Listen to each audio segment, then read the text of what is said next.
Good morning, everyone. I'm Carolyn Sawyer, and so happy to be with you this morning for the 2020 National Environmental Justice Conference. We apologize for getting a little late start. Technology, what can we tell you? We apologize, though, for the delay in getting the program started this morning. We're excited. This is going to be an amazing conference. And yes, we're virtual. Because of the pandemic and the concern over COVID-19, we are not meeting in person. But that doesn't mean that the information that you'll be receiving over the next 2 days will not be incredible. And so we want you to stay tuned. We want you to participate. This is an interactive conference. And so we want you to participate. And there are opportunities to do that. We ask that you use the question section to provide us any questions that you would like for the panelists to answer. So we want you to sit back, relax, and get ready as we start the 2020 National Environmental Justice Conference and Training Program. Here this morning to give us a warm welcome to this program is Dr. Melinda Downing. I always call Melinda the woman behind all this, and we'd like to welcome her this morning as she welcomes you to the 2020 conference. Good morning, Melinda.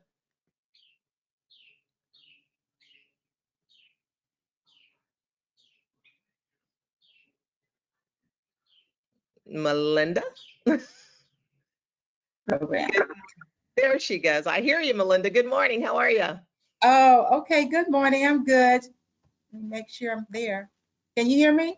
I can hear you.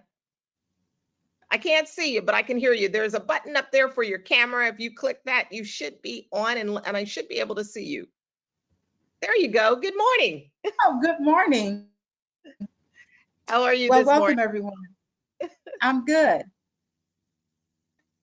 It is truly an honor and a pleasure to welcome you to our 2020 National Environmental Justice Conference and Training Program. This year marks our 13th year holding this unique and historical one-of-a-kind EJ conference. First, I would like to thank our EJ Conference Board, Ben Wilson, for all of his support for this conference. You should be hearing from him shortly. A special thank is also reserved for our conference coordinator, Lloyd Moore, and to the guru of technology, Naisha Bukango. We must also thank our expert communication strategist, Carolyn Sawyer, who is an icon for this conference. In addition, I would like to recognize our young leaders from the Educate, Motivate, and Innovate program, which you'll hear from shortly. And it goes without saying that without our list of sponsors, the conference would not be possible. And last but not least, we thank all our presenters and our audience who continue to learn and gain from being here. As we all know, this year's conference presents somewhat of a challenge due to COVID-19, but we are still here virtually and just as excited to be here. As in the early stages of developing the EJ conference, we faced a number of challenges and roadblocks, but none of which stopped our progress. We are here today demonstrating our continued commitment and dedication to environmental justice and the importance of maintaining this historical platform for EJ communities to have a voice at the table. We have a great agenda for today and tomorrow, and although our conference is virtual, you will have 2 days of interactive presentations and workshops that will provide you with a wealth of knowledge and information that you can share with others, especially those who could not be with us today. So it is our hope that each of us take away tools and resources to be more informed and aware of ways to address environmental justice issues and concerns. So thank you again and welcome. Back to you, Carolyn.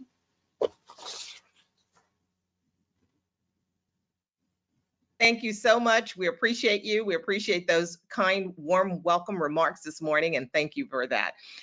We'd like to, at this time, invite Benjamin Wilson to join us. Benjamin Wilson, who you just heard Melinda mention, is actually the chairman of the board of directors for the National Environmental Justice Conference, Inc. Ben's been at this for a very long time, committed to the cause. We thank him. We thank his firm for support of this conference every year. Please welcome Mr. Benjamin Wilson. Ben? Hi, can everyone hear me, I hope? We can hear you. And my face is coming, there you go. So let me share my webcam right now. Did that do it? Oh, there we go. Thank you, Carolyn. And welcome everyone. As Melinda just indicated, this is our 13th Annual National Environmental Justice Conference and Training Program.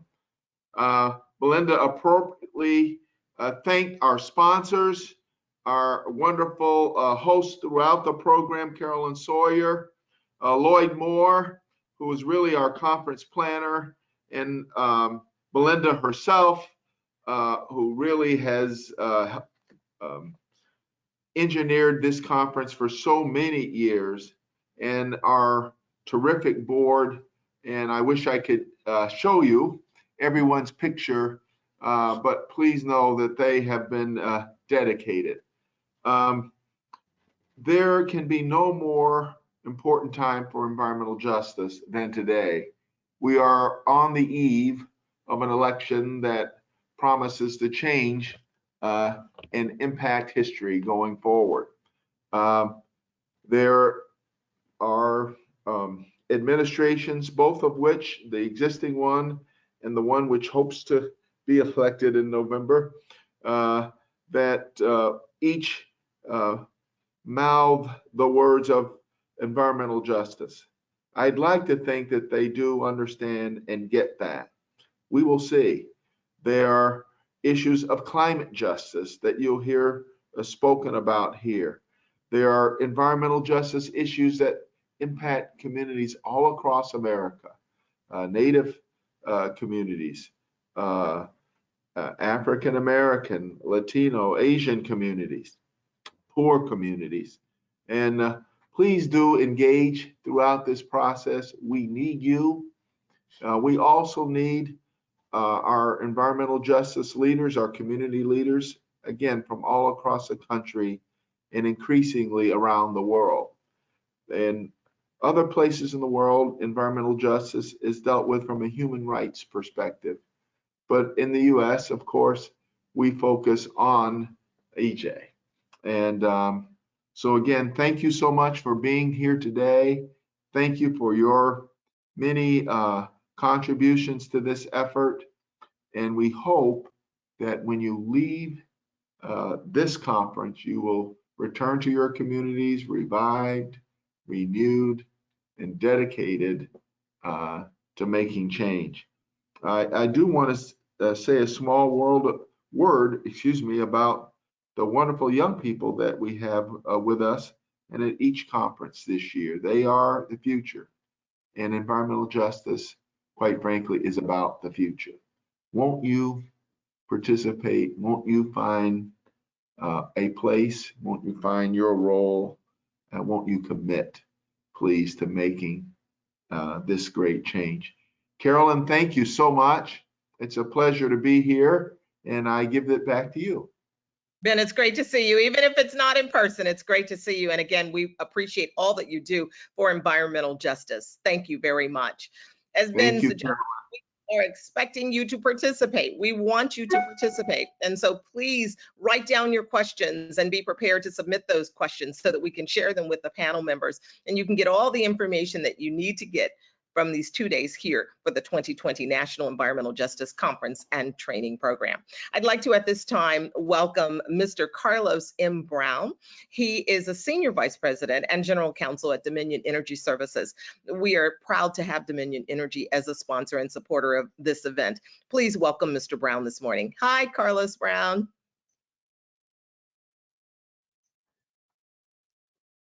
Good morning. How are you? Good morning. Good, good. Well, again, it's a pleasure to be here to help you kick off this conference. Like many of you, I'm getting used to the virtual formats of these discussions. I would love to be there to meet and hear and participate in all the things you guys are going to do over the next couple of days. But I did want to come and share a couple words about our company. For some of you who may not be familiar with Dominion Energy, we are a Fortune 200 gas and electric utility company headquartered in Richmond, Virginia. We serve about 7 million utility customers in 8 states from the eastern seaboard to the western slopes of the Rocky Mountains. We have about the 3rd largest solar portfolio among our utility peers, and we're developing the largest offshore wind farm in North America. But I'm not here to do a commercial for Dominion. I'm here to talk about EJ and why EJ is important to our company. We are taking steps to become a leader among our peers by pursuing environmental justice. And I'll tell you a little bit about our journey. In 2017, we created an internal EJ working group to review current practices, identify gaps, and propose a more structured approach when it comes to environmental justice. That working group led us to adopt a formal EJ policy. I won't read you the whole thing, but what I would say is that the thrust of it is that we are committed to making environmental justice considerations a part of how we do business, a part of our everyday decisions, a part of how we engage with the wider world. It means communities should have a meaningful voice in our planning and development process, regardless of race, color, or national origin or income. It also means our neighbors should have an early and continuing opportunity to work with us. The bottom line is that this is about collaboration, inclusion, fair treatment, sincere involvement, and ensuring that diverse views are captured in our public engagement process. This is also about being a force for good in our communities. Doing no harm is just table stakes to have the license to operate, but it's not sufficient. Our goal is to strengthen and improve the communities we touch. A policy is not much good if you don't put it into practice. At our company, we like to say that actions speak louder. And by that, we simply mean our behavior should outpace our words. In 2018, having adopted a formal policy, which I will give a shout out to Ben Wilson, who served as our consultant as we begin to kind of wrestle with our practices and whether or not we were in fact doing best practices. We went out and found the leaders in this space and brought them in and said, look, how can we do business better? So one of the things we determined is that we needed to build a team to work on environmental justice issues. And so, but it wasn't just about hiring dedicated staff for EJ. It meant making EJ a part of everyone's job, regardless of where they sit.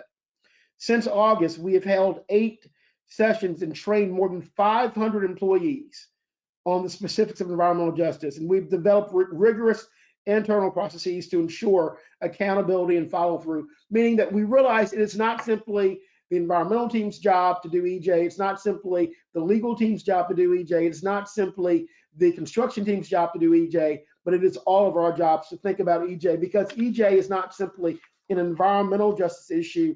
It is a social justice issue. One thing we've learned is how important it is to get outside of our corporate bubble.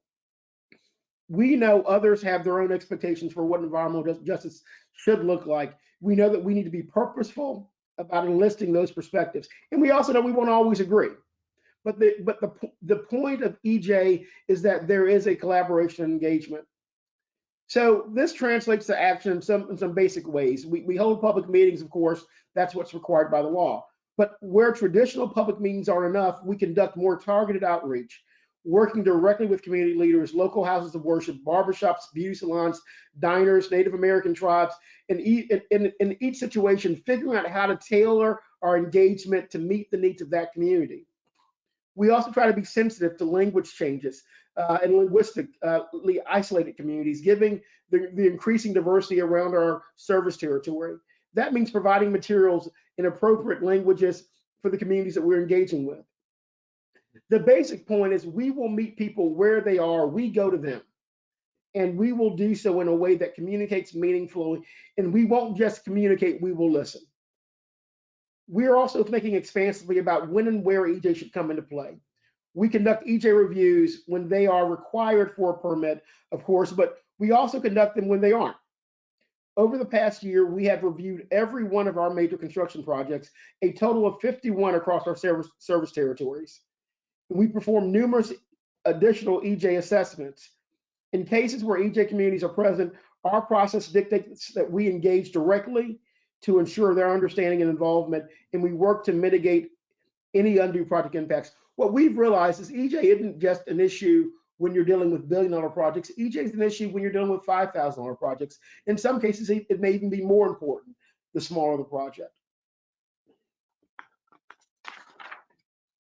But I want to make one thing clear. We have redoubled our efforts. We've committed to this process. It's become an organizational commitment, a part of our organizational core values, but we're not perfect. We're still a work in progress. We know that some of you might be familiar with our now council, Atlantic Coast Pipeline. If we had done this conference just 4 or 5 months ago, some of this speech would have been very different. But because we're doing it in the fall, we've now made the decision as Dominion Energy to cancel the Atlantic Coast Pipeline. Early on, we felt we had done our due diligence. For example, in our final EPA impact statements and our FERC done by the FERC, the Federal Energy Regulatory Commission, they concluded after a comprehensive review that the project would not have disproportionately harm environmental justice populations. However, it became clear that some of those who lived near the site of the proposed compressor station felt otherwise. Some felt excluded, others felt we could have done a better job of listening. We redoubled our efforts to engage with the community. We met in living rooms, at dining room tables, and in churches. We listened more than we spoke. You know, I'll give a personal anecdote about what happened in Buckingham County, because after we began to hear concerns and objections from the community, you know, I had the honor and the privilege of actually going down and meeting with folks in their front yards and in their, you know, in the churches and in the barbershops, literally. And one woman explained this to me, and she later became not an objector. She didn't say she really wanted the project, but she said she understood better. She said, Carlos, it was like I woke up one morning and I came downstairs to get my cup of coffee, and there was someone sitting in my living room. They hadn't knocked on the door. They hadn't rang the door. They didn't introduce themselves. They were just there. And she said, you know, I was offended by that. You know, she had lived in that community for, you know, 60 plus years. Her family had been there generationally. And she said, here we are now, potentially neighbors to Dominion Energy and their compressor station. And no one had, you know, brought over a welcoming gift or suggested in any way that they want to engage about what they were doing. And that offended her. And so we apologized. I apologized. And we began to have a dialogue. And I'm thrilled to say that dialogue developed into something that was very, very positive and constructive for that community. You know, at the end of the day, there were a lot of factors that went into the decision to cancel the pipeline. I'm not going to go in and rehash all of them now, but one thing I can say is that we learned from that experience. We learned that we have to do more to engage the communities potentially impacted by our work. We learned we have to be ready to engage deeply and meaningfully up front. We learned that mere compliance with the law does not always mean that we've satisfied the requirements of social justice. Of course, we know that there will always be room for improvement, and we're trying, and we're working every day. One example is like in the case of an electric transmission project currently underway in Fairfax, Virginia. Our EJ scanning process uncovered some communities in that area of that project that included large ethnic minority populations. As a result, we translated our materials into Spanish and Vietnamese, and we identified culturally relevant community groups to connect with to make sure that the community understood what we were doing and why it was necessary and how they would also benefit. It wasn't that long ago that we might have missed those segments as we made our plans. Similarly, as we were planning an electric transmission project in Southern Virginia last year, our review brought to light the reality that many in that community were struggling to make ends meet. And many of them were not available. They worked jobs and shifts such that they didn't have the flexibility to attend a public meeting that we would hold at 4 or 5 o'clock in the afternoon. They had childcare responsibilities. And so we made arrangements where we hosted dinners such that the family could come together with the children. The children would have an opportunity to have a meal while the parents listened and gave feedback on the project. For many, it was the difference between having a voice or being absent from the conversation. It also meant we had a wider set of views to inform our work. We've had similar experiences with our strategic undergrounding program, where because we were concerned and focused on environmental justice on the front end of the project, we've made sure that we've distributed the undergrounding, strategic undergrounding benefits, actually more so in low wealth communities and minority communities than at this point and upper income communities, because we know that their loss of power, losing a freezer full of food because of an outage, can be much more detrimental to them than it would be some of their other customers. This raises an aspect of environmental justice that I want to stress. It is not just about avoiding harm, it is also about fairly distributing benefits. We try to embed that approach in everything we do, including efforts that do not fall neatly into what others may have thought of as pure environmental justice. For instance, we're preparing to bring broadband internet service to rural regions of Virginia. We have a number of pilot projects pending that would allow us to use our infrastructure to provide a crucial middle mile to connect internet service providers to underserved communities, something that's particularly important now when the pandemic has moved so much schooling and work online. In some cases, your ability to go online is your ability to make a living. And again, this was an issue that wasn't brought to us by environmental justice champions. It was something that as we heightened our understanding and appreciation of how we as a critical infrastructure company can impact people's lives, we made the initiative to approach the General Assembly about doing this. So that is some of what we're doing. Let me talk just a minute about why. To begin with, our company has set 5 core values, and everyone in our company knows these values off the back of their hand: safety, ethics, excellence, embrace change, and 1 Dominion, our term for teamwork. Ethics is what drives our commitment to environmental and social justice. I say environmental and social justice because those two are really one and the same. So while Dominion Energy is concerned about environmental justice, we also are concerned about social justice. I don't need to tell you what a pressing issue that has been this year since the murder of George Floyd and Tamir Rice and Ahmaud Arbery and Breonna Taylor and so many others. The list goes on. And as a company, we have determined that it's not simply okay to champion or advocate social justice, but we have to be anti-racist, right? We have to own our part in helping to improve the situation and not simply to perpetuate what we know it's a status quo that is unacceptable. So we're holding a series of community conversations about issues of race and equity. We pledged $5 million to nonprofits that carry on the work of social justice to help rebuild communities that have been damaged by the unrest. We committed $35 million to advance higher education equity, $25 million in support of historically Black colleges and universities, and $10 million in scholarships for African American and other underrepresented minority students.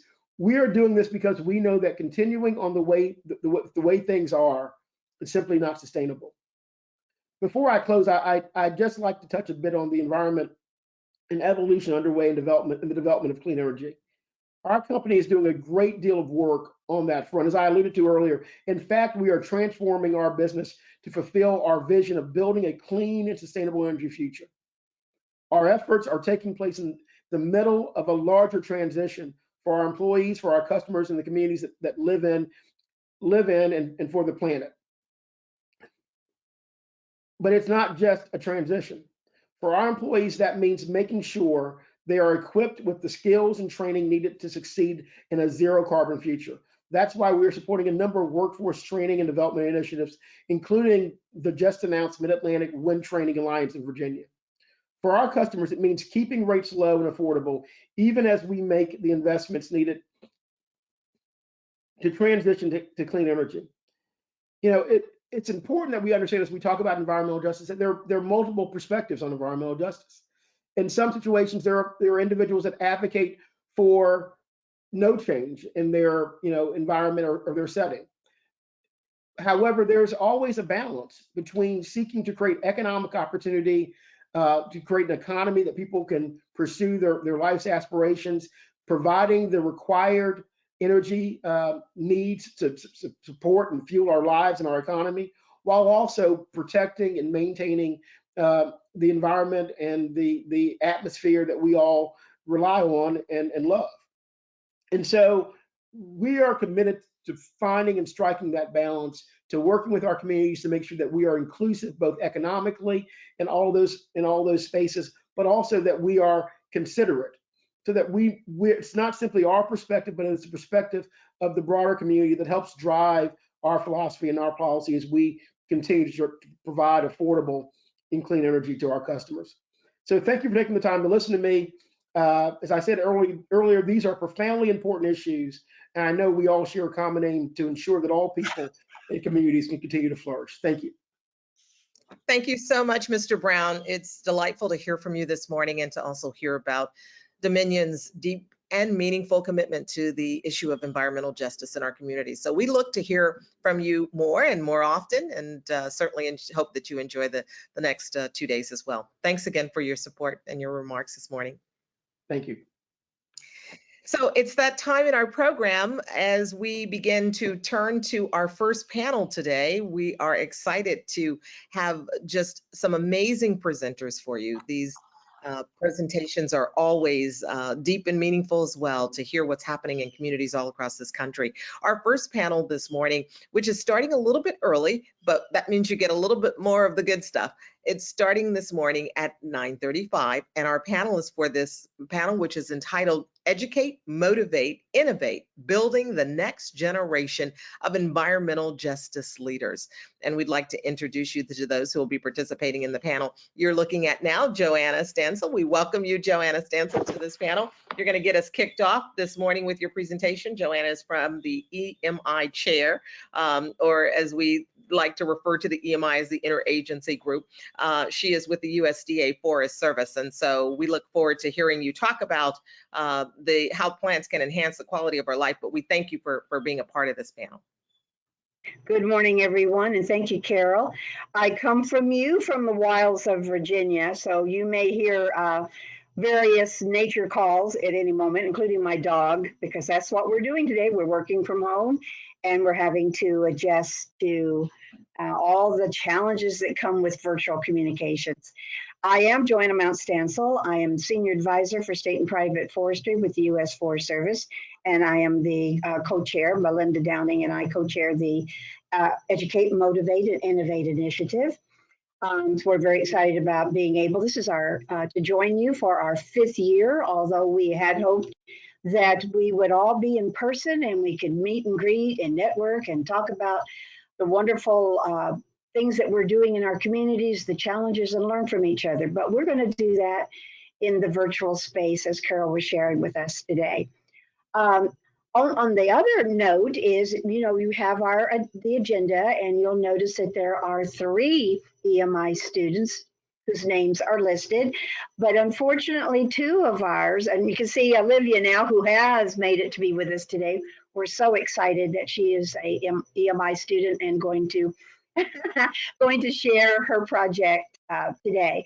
But unfortunately, Gabriella Mayeb and Shakana Reeves could not join us. One of the things that we've noticed with going virtual and COVID, that it's had a major impact on our students and their lives, how they're juggling work, home life, their academics, taking advantage of lower college costs right now by going virtual and loading up their studies so much that, it can be overwhelming at a time. But we just heard about the issues of broadband, and that has struck the EMI students this year. Unfortunately, broadband has become a challenge, and 2 of our students can't join us today because of connectivity issues. But we'll get through that. So welcome to our 5th year of EMI. And we can advance the slide. We have Olivia Harbinson. She will be with us. We're going to give you a little overview of EMI. You can advance the slide one more. Thank you. At this time, I'm going to go ahead and turn it over to Marcia Minter from the Environmental Protection Agency. She is a phenomenal woman with a big heart, a lot of experience in the areas of environmental justice, and I'll let her do the rest of the introduction of herself. Marcia, are you ready to join us? Hopefully. Don't you just love technology? Anyway, Marcia was going to give us the history of EMI, but I'll try to, in her absence, there's Carol, have you seen her? Is she on? Can't hear you. We had an indication that she was on, but we're not sure if we might have lost her. So we're going to move along, and when we see her, we'll bring her in. Thanks for being everybody with the technology. Thanks so much. So we'll catch back up on that. So we can advance the slide again. I do want Marcia to share because she has been part of the creative mind behind starting EMI.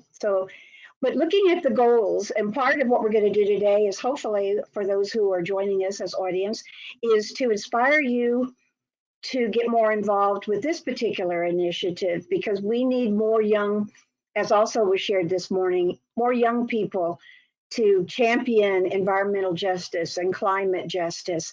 And in doing that, EMI provides a platform for students attending minority serving institutions. We give them the platform at NEJC conference and others throughout the year when we have that opportunity to showcase the work they're doing at the academic level and within their communities that addresses a variety, a very diverse mix of environmental and climate justice issues. So our goals are to educate by providing a two-way learning experience for these students, access to information that they may not have had before, a platform to expand and share their knowledge and ideas, and also to bridge sometimes a very cumbersome communication and capacity building gaps that exist, including broadband and other issues. Kind of hard to fight for environmental justice rights in your community if you don't have access to a way to communicate what you're doing out to the world and receive information back. Also to motivate these students and people that listen to our students to ignite interest, to nurture their growth and their commitment to addressing the very complex issues around climate change and EJ in these vulnerable communities, and to embrace their creativity and provide them an opportunity to share that creative thought and action. We can advance the slide, thank you. Right now, we're moving along pretty fast, but that just gives Olivia more time to share what she wants to share with us. Right now, we have a video that gives you a little glimpse, and actually you get to see Marcia, mentor. If we could go ahead and show that video on the EMI program, it would be wonderful. Thank you.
All right, we can advance the slide. One of the things that we wanted to share with you today is that not only do we have the students from this year's, but we wanted to just give you a brief glimpse of what you will see if you go to our website. We have a web page hosted by the Environmental Protection Agency that we will showcase our students each year, including Olivia. In a couple of weeks after this, she'll be up there for you to go and see her PowerPoint presentation and review what she's bringing to the table today and sharing with us.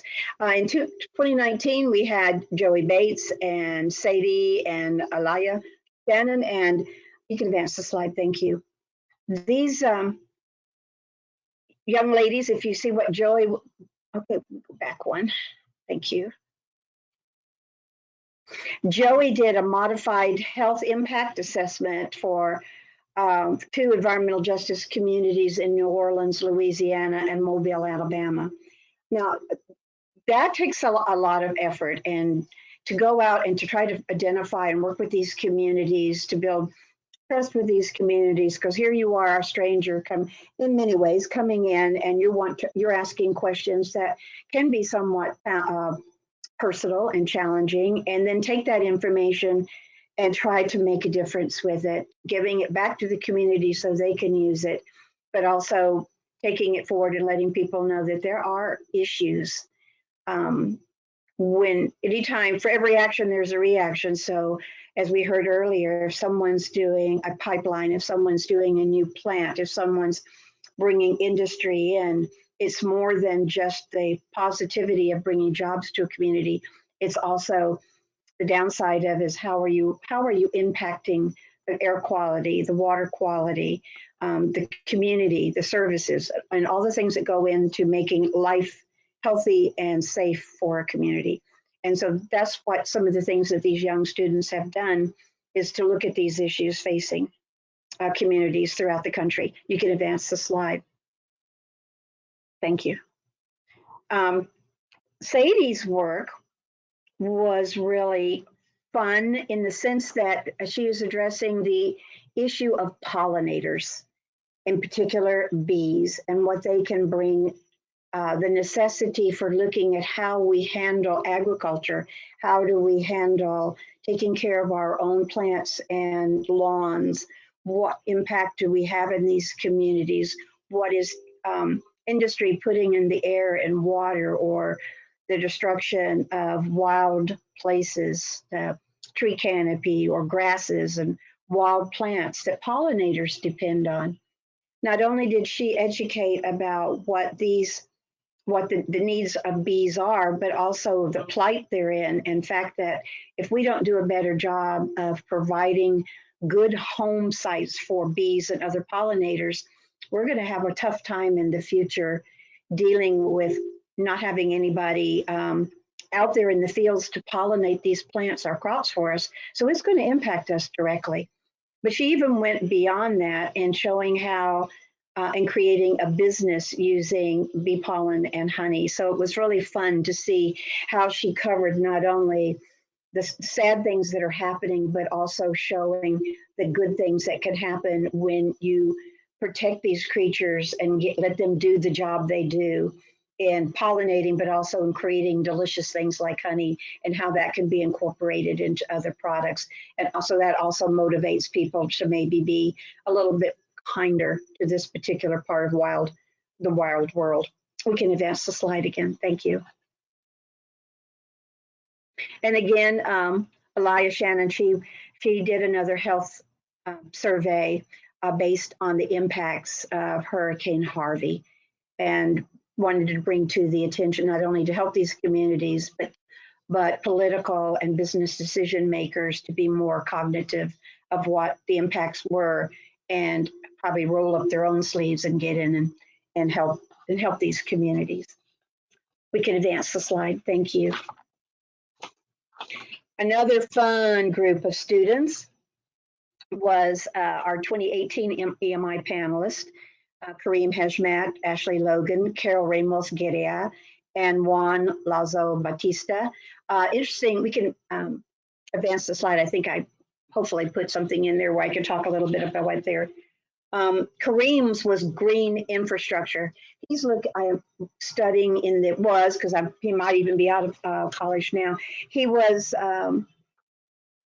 looking at from broad landscape development, when you go into a community and you're setting it up or you're revitalizing a community, how do you look at the environmental needs, the economic needs, the equity needs of these communities, and more of a holistic approach so that we don't go in without thinking of, again, cause and effect.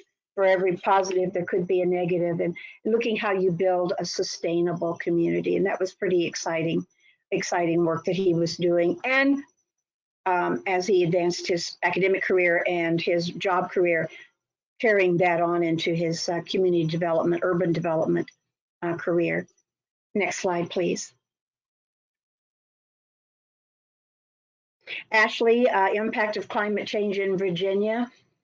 And again, discussion on economic growth and low-income populations, even including, you can find this also on our website, including food insecurity. You know, we talk about some parts of, I live in Virginia, probably about 16 miles from downtown Washington, D.C. Not too far from here, you have communities that don't have access to grocery stores. 7-Eleven might be available, but if you look at the food that's available there, it's overpriced, high carbs, high fat content. How do you help when you work with these communities, just looking at the food security issue? How do you help elders that can't leave their houses because of medical conditions or don't have transportation? How do you help them develop community infrastructure that can make sure they have access to healthy food and can get to medical care that they might need and these other issues? So that's what she was addressing in her PowerPoint. Next slide, please. And then Carol is from Puerto Rico, and this was her second time to join us. We asked her to come back and give us an update on what she was doing in her community, heavily impacted by hurricanes. And she had gone into her community and identified some places that were vacant, abandoned, derelict buildings. And what could she do to revitalize that part of her community? And in some cases, she went in and she put together all the powers to be, the political, the business, decision makers, community leaders, and they found ways of turning derelict buildings into places where people could gather for entertainment, to come together to share art, to grow a community garden that could be shared. The fruits of that labor could be shared. And also working with farmers that, because of the hurricanes, how were they going to help them, and going out and teaching them different ways, looking how to bring, even though you don't have infrastructure for water or electricity, examining what are some of the more creative opportunities for these communities to do with that. Advance the slide, please. Thank you. I want to make sure I'm not going over. And Juan was very interesting because Juan, of his Hispanic background, indigenous background from Mexico, and he became a fellow, an assistant, resource assistant program fellow. And he was just totally dedicated to environmental justice and looking at the ways, in this particular case, that the Forest Service could get information out to these communities that they need on how they could better their situation. So hopefully we're getting now, we advance the slide, to where we can turn this over to Olivia and let her do her thing, which again, welcome Olivia. We're so glad to have you. The show is yours.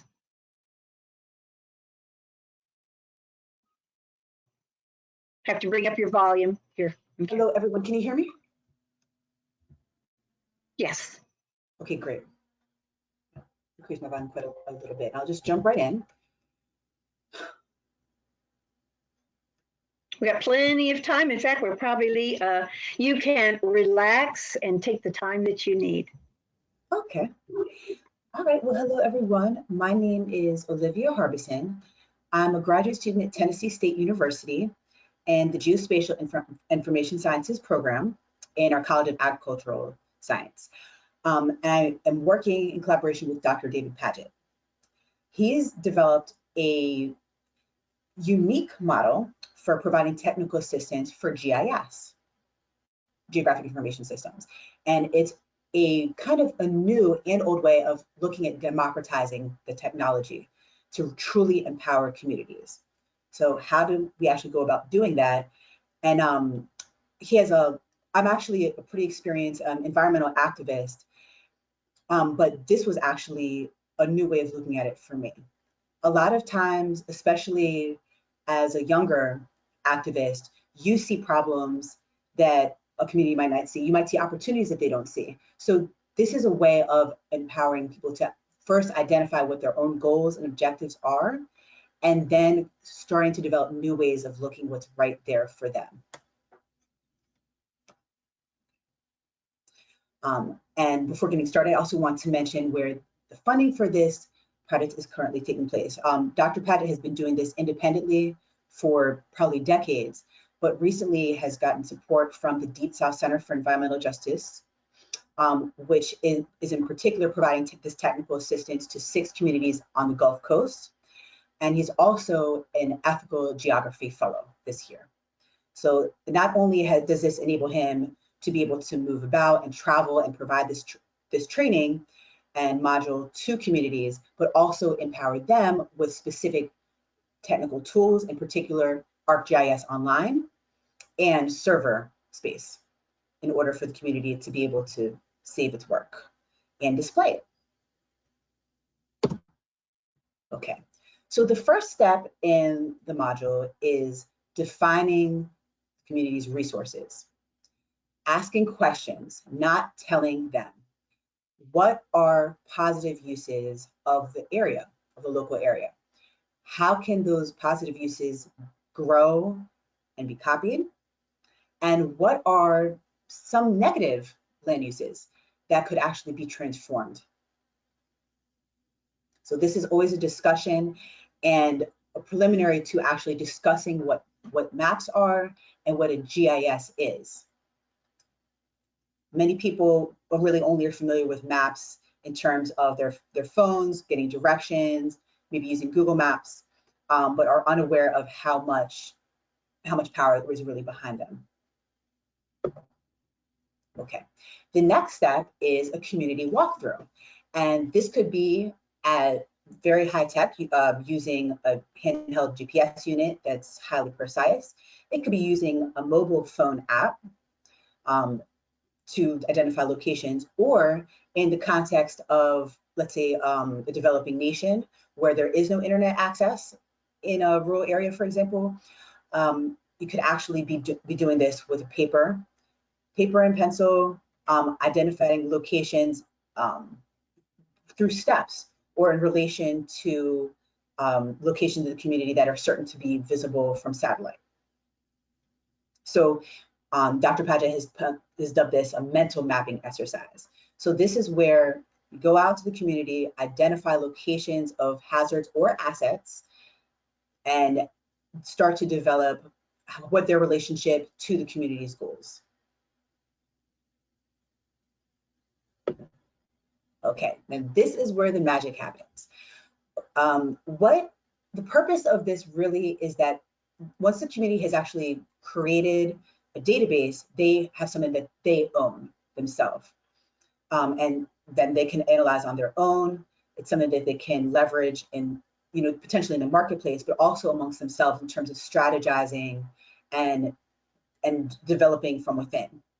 So many people that have undergone this training have actually never used a spreadsheet before. So this is really taking things to the next level in terms of knowing where something is, knowing its history.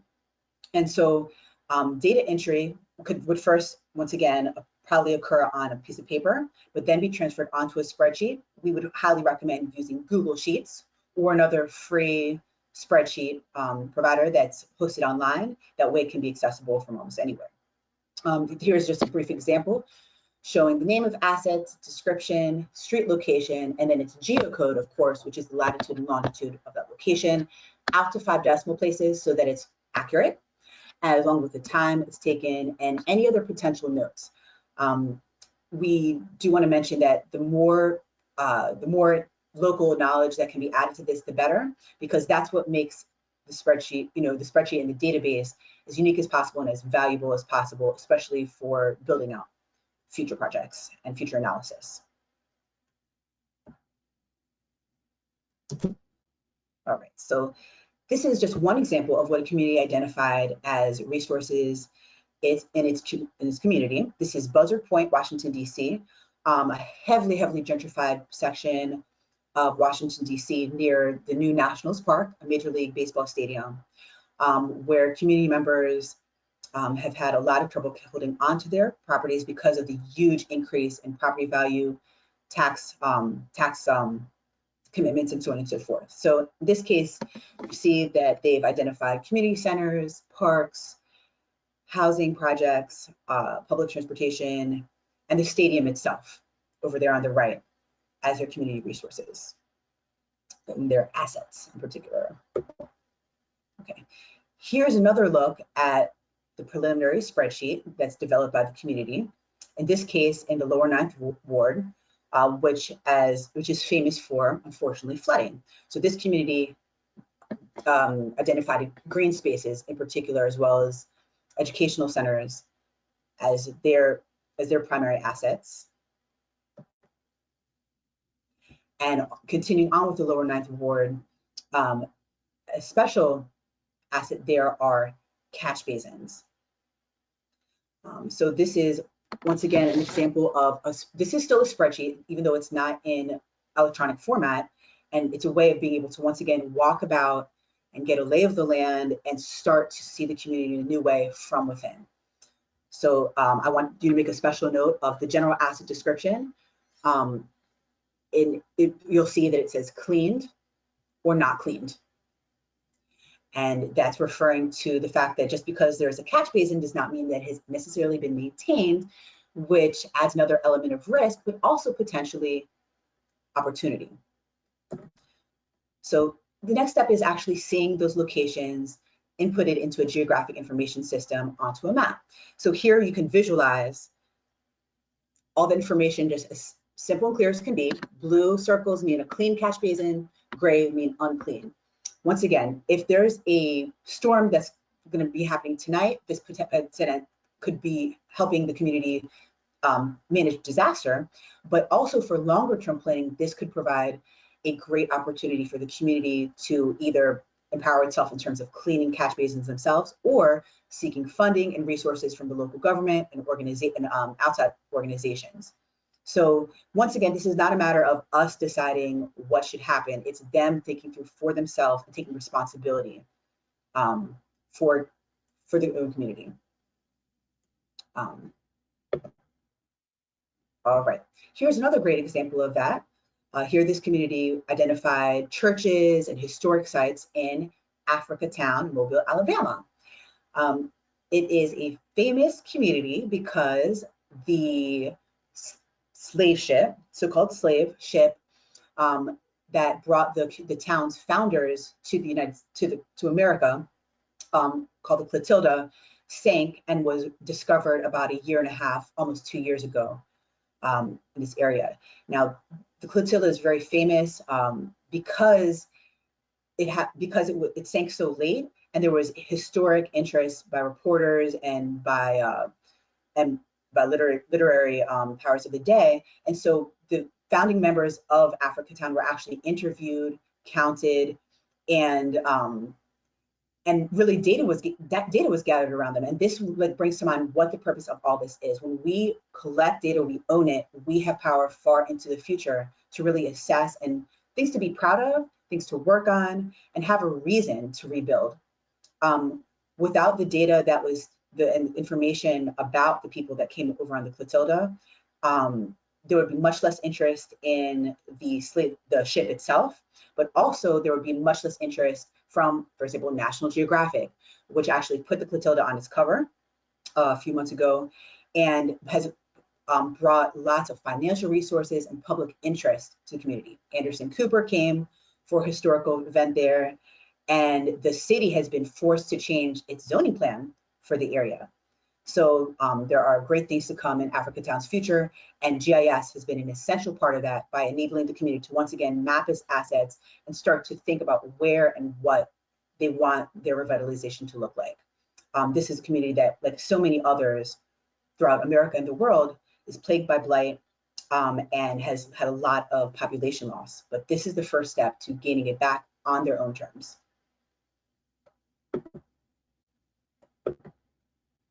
Okay, now this slide is especially exciting to everyone here because it shows how community-generated data, in this case, the location of a pollution hazard, can be overlaid in ArcGIS Online with EJ Screen environmental risk indicators. In this case, the air toxics respiratory hazard index on a national scale. So this shows that if you look at the yellow symbol, Sunbelt crushing could potentially be contributing to higher than normal air toxic risks. Other indicators, of course, include issues related to runoff, groundwater, solid waste processing, and many other potential risks to health for environmental justice communities. Now, this is also especially interesting in terms of proximity to these environmental justice communities, many of which were built before or after industrial facilities, due to, in large part, racist development policies and lack of zoning protection for many years. In Pensacola, Florida, the residential community is actually immediately adjacent to dozens of landfills, as well as even toxic waste dump sites, both legal and illegal, in the Pensacola area.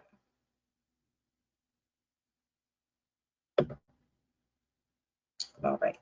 Now, this is an example of how the module can be customized to individual community.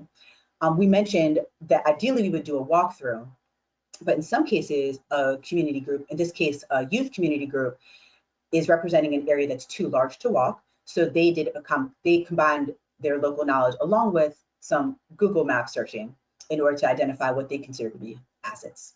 In this case, schools and restaurants.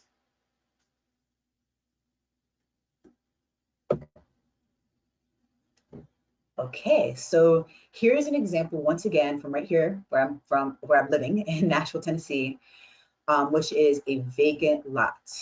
We see this once again, like I mentioned, everywhere from the slums of the so-called third world to American cities, American rural areas, and everything in between. This is unutilized land that, in this case, could be completely trashed, considered dangerous, completely ignored by a community for most of its time. So instead of waiting until outside developers with their ample capital to come in and decide what's going to happen next and the direction the community is going to take, we really and truly envision GIS and specifically empowering the community with specific tools to develop GIS systems to redefine what is underutilized, redefine what's vacant, determine what if it could become an asset, what would it look like? So with that information and with the data to go along with it, it's a first step to, once again, internally deciding how development is going to go, deciding if they can internally try to address these issues or seek specific types of outside investors and outside organizations to assist with achieving that vision. All right. We want to add that the next step with using ArcGIS Online is adding other additional data such as photos to the database and to the server in order to further visualize and represent the data that's collected by the community. This takes a little bit more technical assistance and training, and Dr. Padgett and I have been working with, in some cases, youth from the community who are interested in the technology and want to learn to be able to develop the GIS themselves and start to perform further analysis on it and do things like creating, in this case, story maps, in which anybody can actually click a link and be able to move through the community and see what they've identified.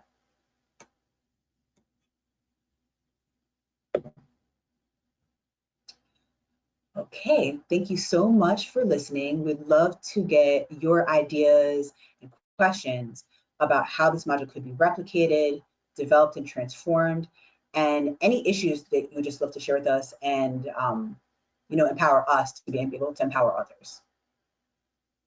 Thank you. Olivia, I have a question. Yes. I would love to know a little bit more about you and your program, what your aspirations are, what do you see around yourself as a member of your community, and why EJ? Okay, well, my mother is Haitian, and I grew up with great pride in being from the Caribbean, and a very, very proud history, but very unfortunate reality in which environmental destruction has occurred due to extreme economic stress on tropical land by a very fast-growing population and very little economic opportunity. So from a very young age, I just kind of felt responsible to do something about that. And my perception of how to quote unquote save Haiti has completely changed because once again, no outsider is actually living the life of people that are forced to, in that case of Haiti, cut down trees to make money to feed your children today, because that's when you need money. And so that's my reason for, I guess, why environmental justice is that my heritage is from a place that is dealing with it at one of its most critical points around the world. Haiti might be the nation that's the most deforested in the world, and also the place that has the most potential. It's an amazing place with a huge amount of endemic flora and fauna, a huge amount of cultural capital, and putting it together takes a lot of hard work and a lot of empowerment and long-term dedication. And so I've kind of learned the hard way that going down there and listening and observing is the best way to do this work. I am guilty of going down there with GPS units to do a project that I had thought of, identifying this, my case, for my undergraduate research, I was doing some tree mapping around ecotourism sites. But because that doesn't provide immediate income to farmers, that really was kind of irrelevant to the vast majority of stakeholders in that community. Later on, I did a lot of similar work in Jamaica, St. Lucia, and once again, I just realized that how many of these communities have very, very similar problems with lack of economic opportunity, young people having to leave the community in order to make a living, and really mostly I'd say elders that stay behind and kind of have the vision to try to transform the community, but lack of resources to really track them back. So that's what I kind of find the most exciting about GIS as well, is this is a way to really make smart, cell phones and smartphones to a lesser extent, which are ubiquitous throughout the developing nations, into tools for development using GPS location capacity of those cell phones.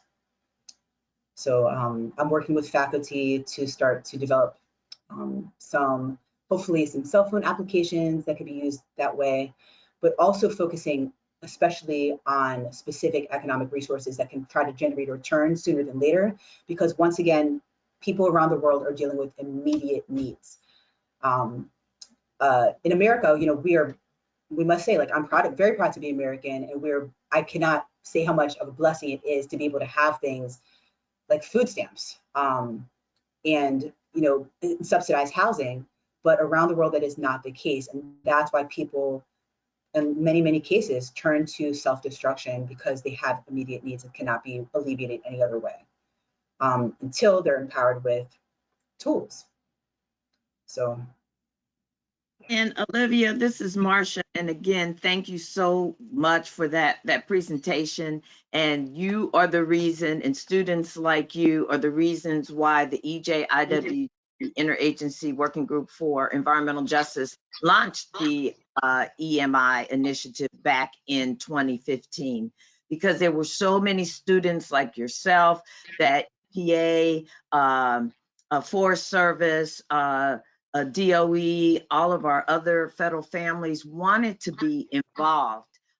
They are the next generation of activists. They were coming to us because there were so many continued extreme weather events like the flooding, like heat, like the drought back in California in 2015. So we launched this so we could team up with HBCUs and MSIs and tribal colleges to give young people like yourself a platform to share all the phenomenal work that you're doing, and also hopefully can network with other young people like yourself.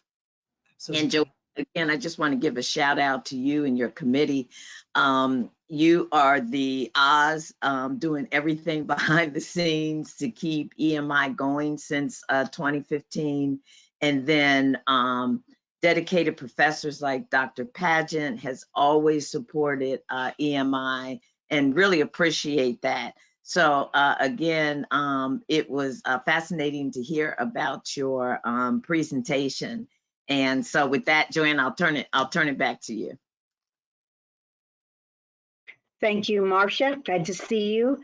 I hope there are other questions out there. I might give Dr. I don't know how it works as far as if the audience, if they're going to be heard or if it's going to be only with the chat. Carol, can you explain? Portion where they can post their questions, and then Okay. we can lay those questions. Great presentation, by the way, Olivia. And I actually have a question off the top of my head I wanted to ask. Given that this platform has been created, what more can we do to try to encourage more students and young people to participate and to pick up the baton, as we say, and carry and run this race for EJ? Well, that's a great question. Dr. Paget has made this tool publicly available. It's still in kind of, let's say, final draft, right, Dr. Paget? Final draft mode.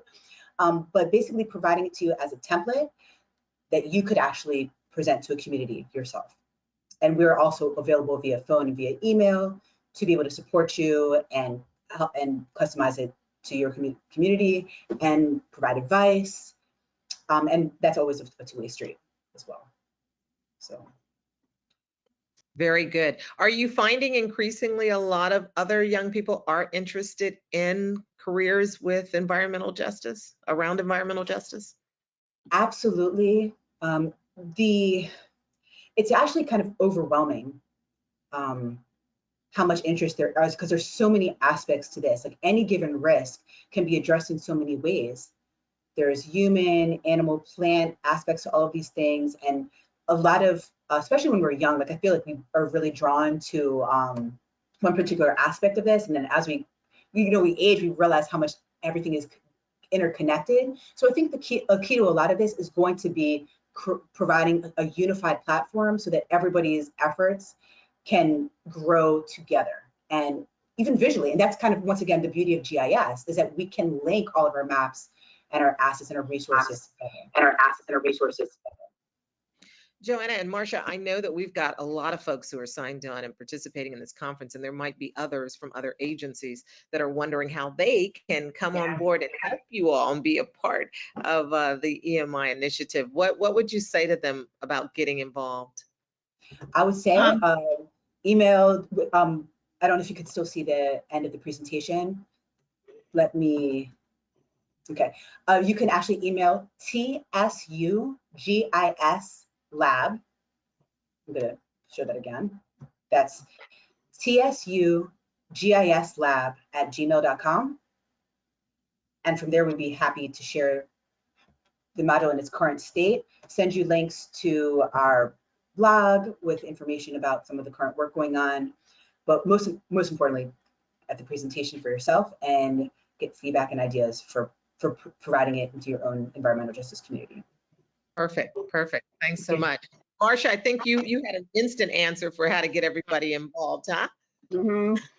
I was going to say for the federal family out there, you can, all of the information about the EJIWG is on the EPA.gov website. You can look at the reports from all of the various federal families to see the type of activities that they're doing with environmental justice. Also, we are always looking for additional staff from those 17 federal agencies Yes. to join the IWG. We have, this is just one of the projects that the IWG is working on. And throughout this 2-day conference, you'll hear about other activities that the federal family is coming together to advance EJ principles, try to come up with some solutions. You'll hear about what the federal family is doing around natural disasters, Title VI, the National Environmental Policy Act. So these are just some of the activities that collectively, as the federal family, we're trying to address the environmental justice challenges in our vulnerable communities. The IWG meets the third Thursday of every month. So you're definitely welcome to join. Another part of EMI is looking for internships, looking for opportunities for these EMI students to meet the movers and the shakers in the federal family dealing with environmental issues. So when we are no longer virtual, we will have that opportunity to connect our students with all of the people on the phone. And listening today. And like I said, if you have internship opportunities, paid or unpaid, Joanna would love to hear from you. Very good. That is a need every year. We've been fortunate a couple of times in the past, but looking at what's going on, whether it's at the corporate level, community level, at community leadership level maybe, or in the federal family, opportunities for these students. When you come to these conferences like this, we hope that what you've learned will inspire you to look at maybe how would something like what they're working at fit into your work plan? What can your agency adopt, adapt, and make available or model that would take Olivia's project or one of our other students' projects and move it even further into the future using their talent and skills? Because as it's been shared today, they are our future.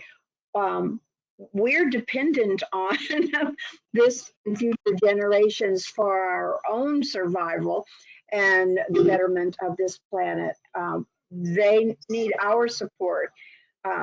We're there as a resource, not to get in the way, but to be there if they need us and to guide them and protect them as they take what they're learning, what they're discovering, and moving it into the future for future generations. So we can all be part of that by just reaching out to us and let us know what you might have as an opportunity as we move. Or if you have a student in your family or in your community, recommending that they contact us when we do, probably September next year, Marcia, we'll start recruiting again for the following, for the 6th EMI Academy, if you want to call it that, and get these students going. So look around you and see who could be, we don't always have the financial resources that we could use either. And perhaps a corporation or a federal agency could sponsor a student to get out here or to another conference that we might be able to go to. Thank you. Well, those corporate partners that are watching, and we hope that they actually hear the heat as well. I want to ask you two ladies though, because we really appreciate what you have done in this effort of bringing the interagencies together. People they look to Washington and don't always think things work well together, but this is certainly an example of things working well together. What has been the most memorable event or interaction that you've had with this program and working with the young people? When you mentioned the students from Texas, I remember them from last year, and it made me miss how much meeting in person and seeing the young people. But if I looked at you two and I said, well, what is it that really just stays in your mind or stays on your heart about this work that you've done in terms of an outcome? What would it be? Well, for me, it's been the continuation of that next generation. And having been in federal service for over 30 years, been at the Environmental Protection Agency most of that time, and being at the end of the career, it just makes me feel that the work is continued. And that's the legacy that I wanted to leave, bringing more students of color into this environmental movement, because when I started, it was a struggle. There weren't a lot of people that looked like myself. So one of the things that through my platform at the EPA was being able to work and lend my skill set and my passion for bringing younger people in to carry this. And then especially looking at the extreme weather events, we all know it is not going away. And just seeing the passion, the innovation, the tools that the next generation is doing fuels me and has kept me around this long. Joanna? Very much the same. It's the students. It's it's lovely to see Olivia today, but it would be much more fun if we were sharing the experience at the conference itself. That the energy level there is just tremendous. The opportunities to meet and network and to share ideas, and for them to meet other students of like mind or students that are going to challenge their thinking process. That's what I miss. But it's the students. It's sharing whatever I can share of myself or creating an opportunity for them that gives them something they may not have had. I'm Indigenous. I'm an American Indian woman, and there was my spiritual guide many years ago told me, and it stuck with me. He told me my knowledge has no value if I take it to the grave with me. So if you don't share of who you are, in the Indian way, American Indian way, a woman is to look over her shoulder and to see who's following, and try to make that path, as we put our feet down on the path of whatever direction we're going, to make that journey just a little bit easier for the person that is behind us. So it's my job as an Indigenous woman to try to provide opportunities for the younger generations that maybe I had or maybe I didn't have, but at least give them a chance and to be there to support them. The students mean the most to me, and just meeting them. We've taken them out to dinner. We've done all things, and getting to know how their mind works and what they're aspiring, and as Olivia changed on the challenges that they've overcome, but what made them who they are and who they're going to be. So that's the exciting part for me about being part of this. Very well said. Thank you for sharing that reminder with us, Joanna, that it is important for us all to leave something behind. Ladies, you all have left us with a lot of information. We appreciate it. We are, in fact, encouraged, motivated, and thank you for participating in the first panel to kick off 2020's National Environmental Justice Conference and Training Program. Olivia, we thank you. Joanna, Marcia, you guys have a good afternoon. Continue to watch. I know you're coming back at 2 o'clock, Marcia, so we'll look for you in that presentation. We have our next panel coming up at 11 o'clock, and we are going to give you an opportunity to take a stretch break. Even these great chairs require one to get up every now and then and stretch just a little bit. So go ahead and take your stretch break. Let me give you 2 housekeeping reminders before we go away. One is that while we are on this break, you can actually download your program for the conference. You can download the conference program. If you download that conference program, you can take a look at full bios. You can take a look at all the connections that individuals have with the various agencies. So we invite you to do that. We also want you to take a closer look and see at how you can submit questions throughout the program. You'll see it in your control panel. There'll be an opportunity to go to questions, type it in. I know we got some questions earlier from Cheryl and Shelley and Susanna, and those were more technical as we were getting started. You know, this technology is like riding a bike. Once you're on it, you're rolling. So we will roll back on at 11 a.m. Take the break, get yourself a cup of coffee, return some calls, and we'll see you back for the continuation of the 2020 National Environmental Justice Conference and Training Program. Thank you.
Good morning, everyone. This is Carolyn Sawyer. This is your 2-minute warning. We'll be starting at the top of the hour at 11 o'clock with our next panel. This is Paving the Way, Diabetes Supplies for Hurricane Relief in Puerto Rico. A couple of housekeeping notes that I would like to make for you. Again, we encourage you to formulate any questions you might have and to go to the questions section, which is inside of your GoToWebinar control panel, and go ahead and just type in the question and we'll transmit that question to our panelists so that they can answer the questions.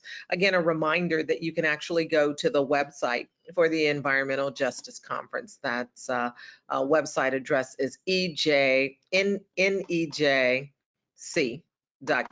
or .org, excuse me, .org. And go ahead and download the program booklet. So you'll have the program booklet and you'll be able to read all of the bios of the conference participants. So you don't need me to read those to you, but we'll want you to go ahead and download those so that we can in fact go ahead and have that readily available for you. And take a look, you saw in the break some of our sponsors. We want to thank those sponsors. And again, the website is thenejc.org. Again, that's the word the, T-H-E, nejc.org. So go ahead and download your program booklet. And again, send us any questions that you might have or comments, suggestions. We're all open. This is a new terrain for so many of us. We're pleased to be coming at you virtually this year. We wish we were there in Washington, D.C. to see each other, but we're not. We want to be safe. And we would like you, though, to begin to think about and plan for 2021 because we're already thinking about and planning ahead. And we'll be showing you those dates so that you can, in fact, put in your calendar, save the date, and be ready to join us in Washington, D.C. in 2021. So I'm looking at my clock. It is 11 o'clock. I'm told that all of our panelists are ready and prepared to begin paving the way, diabetes supplies for hurricane relief in Puerto Rico. Let me tell you, this is actually a panel that's going to talk a lot about collaboration, and it's so much of what we need to do as we move forward into the years ahead, and certainly with some of the challenges we've had with the pandemic. But you'll get an opportunity in this panel to hear about and to learn about some of the authentic relationships that have been formed between private and public sector. You'll hear about those and hear about how they actually have been able to supply a need at no cost to the federal government, but to supply a need to those who were in need in Puerto Rico. So without any further ado, I'd like to invite in to start this panel Dr. Kim Lambert. Kim has been with us for a very long time. She's co-chair of the Rural Communities Committee. Kim, good morning. We are happy to have you facilitating this discussion this morning. Individuals who will be joining Kim for this panel discussion. Those individuals are Carol Atkinson, who is with Insulin for Life, and then Dr. Lourdes Gonzalez, who is with the College of Optometrists of Puerto Rico. And then Diana Waller is one of our panelists as well. I see Carol, I see Kim. Hi, Kim, how are you? Great, good morning. And I see Diana is there as well. Well, thank you all so much for being with us. And Kim, without any further ado, I'm actually going to turn it over to you and we'll be watching your panel discussion. Thanks. Carol, it's always a pleasure to see you always, and thank you. I have a great team, and good morning to everyone that's joining us today. This is going to be quite unique because we're going to talk about something that's never been done before. I first want to acknowledge on behalf of our team some greetings. We're coming from Florida, Puerto Rico, and the DC area. We appreciate the conference planners for affording us this opportunity to share good news in times like these. We would like to recognize the IWG family, chaired by the Honorable Cynthia Ferguson and Marsha Mentor. And we also applaud the efforts of, someone keeps beeping me, stop it. Can everyone hear me? Can everyone hear me? Okay, so I don't know why someone keeps doing that. You're good, Kim, you're good. Okay, great. I thought it was the team beeping me. I would like to recognize the federal family, and I mentioned Marcia and Cynthia. We applaud the efforts of Dr. Melinda Downing and Attorney Lauren Moore, our conference planner, for so many years. And special recognition to the Honorable Ben Wilson and the Board of Directors. So I just want to get that in there. So we're going to turn to, we're on slide number 1, pathway of this project. It begins with strangers, an idea, a plan with deliverables at no cost to federal government. Now I'd like to introduce you to this esteemed panel of mine. We'll start with, I want to first acknowledge Susie Rule. She was the one who really jump-started this project and got it into the federal family.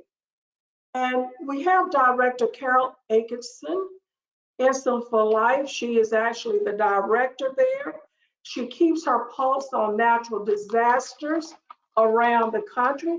And from my understanding, she got her start going to Haiti, working with a medical team in times of need. And then she expanded the operations to many countries.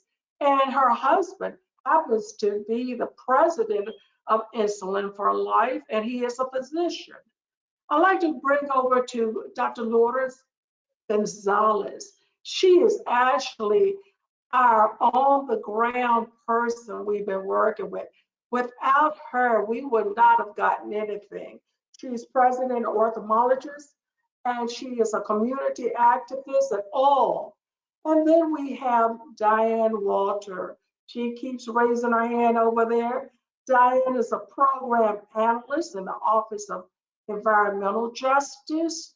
She works on a multitude of community projects, including grants. We can go now to slide number 2.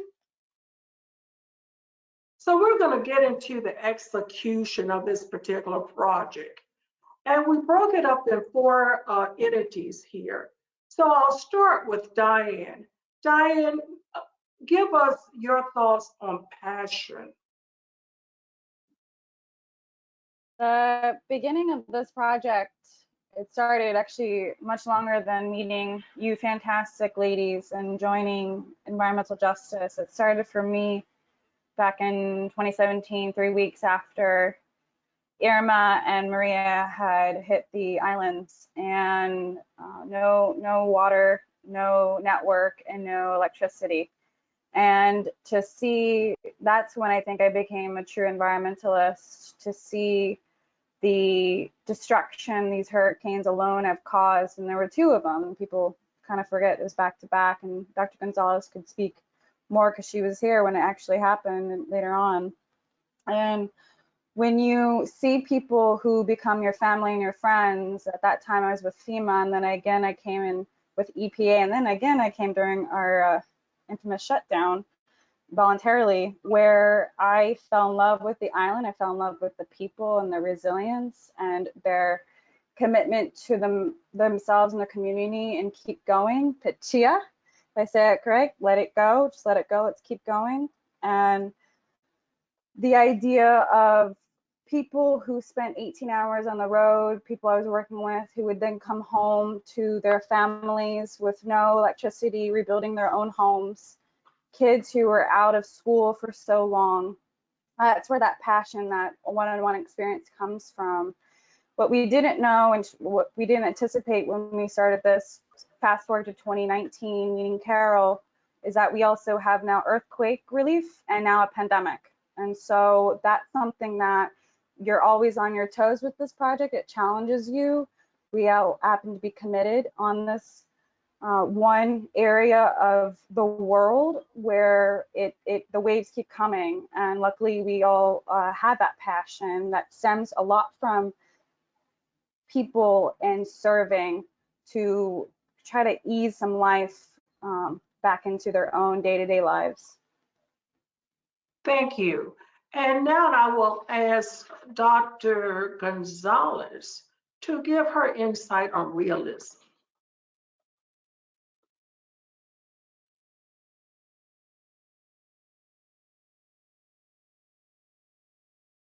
You're muted. Okay, now?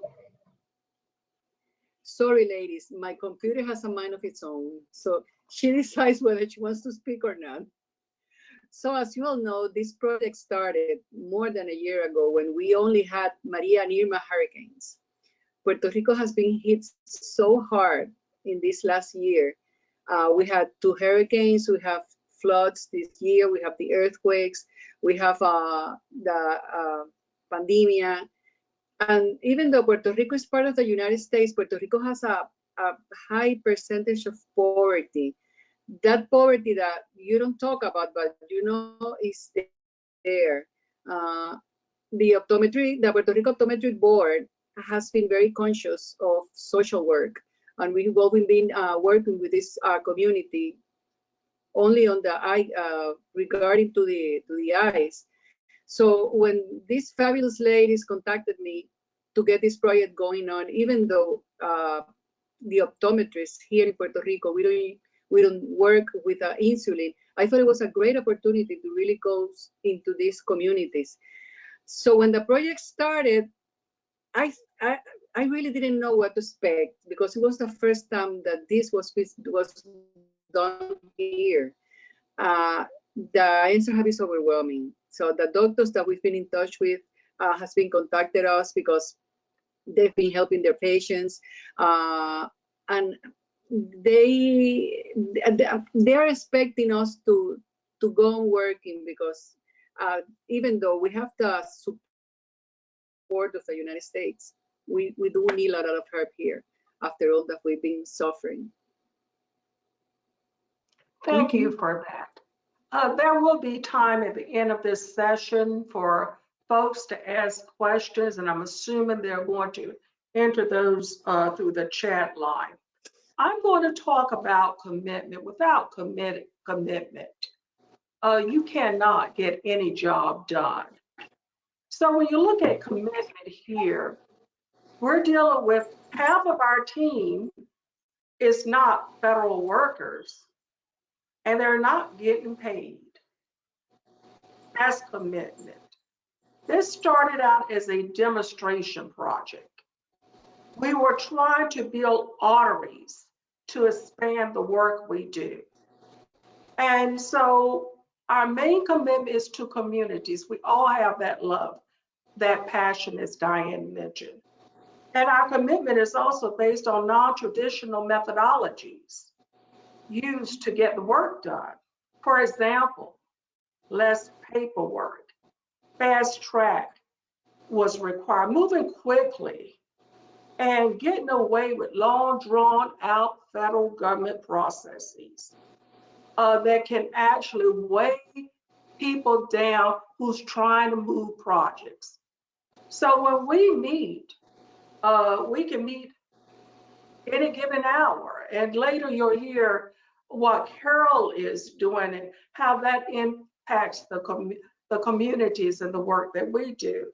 So keep in mind, look at things that you can do that will keep your team motivated, and that is commitment. And so now I'll turn it over to Carol to talk about adaptability. I'm sorry. Go ahead, Carol. That's all right. Thank you, Kim. So adaptability is always important in every project that we do, but we learned from the very beginning, as Kim and the others have stated, we kind of came together with a common goal and common desire and passion to help, all of us having different experiences and connections to our project place, which is Puerto Rico here. But coming into it, we had in our mind what we wanted to do, what our deliverables were, but how to get it done. We had to work out as we came along. And as Kim has alluded to, you know, some of the government workers were maybe relieved or excited to cut loose some of that paperwork, cut loose some of the chains that are natural when you're working with a large group and a hierarchy and system, but we had to develop that as we went along. But also, as Diane has pointed out, and Dr. Gonzalez, what we didn't maybe anticipate was a pandemic and an earthquake. We thought we originally came in saying, when a disaster strikes, thankfully, a lot of people are mobilized and motivated to help. But that only lasts so long. And what we do know is communities are struggling and hurting long after the media moves on and unfortunately another disaster strikes somewhere else. And that's where this group came along saying, how can we make a lasting impact after everyone has kind of moved back to their normal routine? So adaptability was the key point here in formation and continuing to keep this program running. It's interesting on what you said there, because in the federal family, in different areas, we go through, I call it a perfunctory exercise.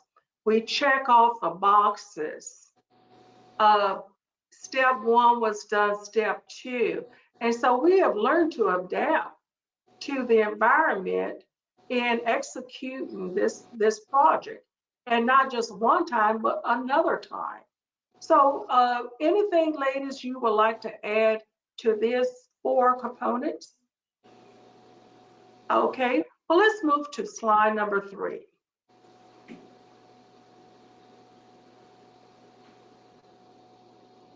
Okay, we're going to get into the nuts and the bolts for the audience to understand. One, we're going to talk about how did this project begin, why Puerto Rico, and why diabetes, because we have so many other diseases that people are facing. So let's look at question number 1. And we'll start with Diane. Why Puerto Rico, Diane? As I had mentioned during the first or second slide, speaking on passion, is when you have passion and you have commitment towards a certain group of people that become your family, that become your community, you want to ensure that their lives are looked at more with not a telescope, but a magnifying glass. And one thing I will admit, coming into this project that we're speaking on today, even though I had lived and worked here 2 years prior, was I didn't know the diabetes rates were so high in general in Puerto Rico, and that a lot of the unintended consequences based off of the hurricanes alone, as you can see some of the data pulled from I think it was the New York Times, that a lot of the deaths were insulin related or diabetes related. And so although my lens is mostly the lens of food security, of environmentalism, of environmental justice, what specifically are those needs among those kinds of issues? And it is out of my scope. I do not have a medical degree. I do not have that background, but I do have a long 10 years, believe it or not, of community work. And so figuring out what a community needs first is my job, and getting it, or trying to find out people who are more informed, who are experts like Dr. Gonzalez, like Carol. That is how we ended up going to focus on not just Puerto Rico, but specifically diabetes in Puerto Rico, and how to mitigate the unintended consequences for future, meaning earthquakes, which Dr. Gonzalez, being the most extraordinary woman ever, was able to do because of Carol, and then now with the pandemic. And so I'm going to hand it off to Carol, because she is the expert on diabetes and Puerto Rico, and also Dr. Gonzalez after her. Thank you. Okay, so with that in mind, and I like what you were saying, Diane, I want to interject here. You mentioned knowing the needs of the community. Quite often, organizations, nonprofits, federal government, state governments will try to come out with action plans on what they perceive or think to be the problem. But we got into the weeds of diabetes and the rates. You look here at the slide, element number 1, 15.3%, the highest rate in the United States. That was actually devastated. And I know in our discussions, we had mentioned trying to launch educational programs for communities in terms of what's safe to eat. And many times, and a lot of us have actually visited Puerto Rico for vacation. When you go there to the grocery stores, it's very hard to find fresh vegetables. And they do have food deserts, actually, in Puerto Rico. So we'll move to Carol. Why diabetes, Carol? Well, thank you. So diabetes is the focus of what Insulin for Life does, and we'll touch on what we do and how we do it. But as we've already pointed out, diabetes is a problem in many, many places, and certainly Puerto Rico, unfortunately, a very high incidence of that. The uniqueness to diabetes is it doesn't take a break. You know, if you think of a disaster coming through and people coming in to help, time is what that takes. It takes time to get in, to find the logistical path to get things in, and then to sustain. And unfortunately, time isn't a friend if you have diabetes and you don't have supplies. Time is your enemy. People with diabetes can get into trouble very, very quickly. So kind of going back to the adaptability of this project, we started out with one goal in mind and one delivery of products, and we will talk about that, and Dr. Gonzalez can share, you know, the efforts and the incredible efforts and adaptation to what was happening that it took to deliver that.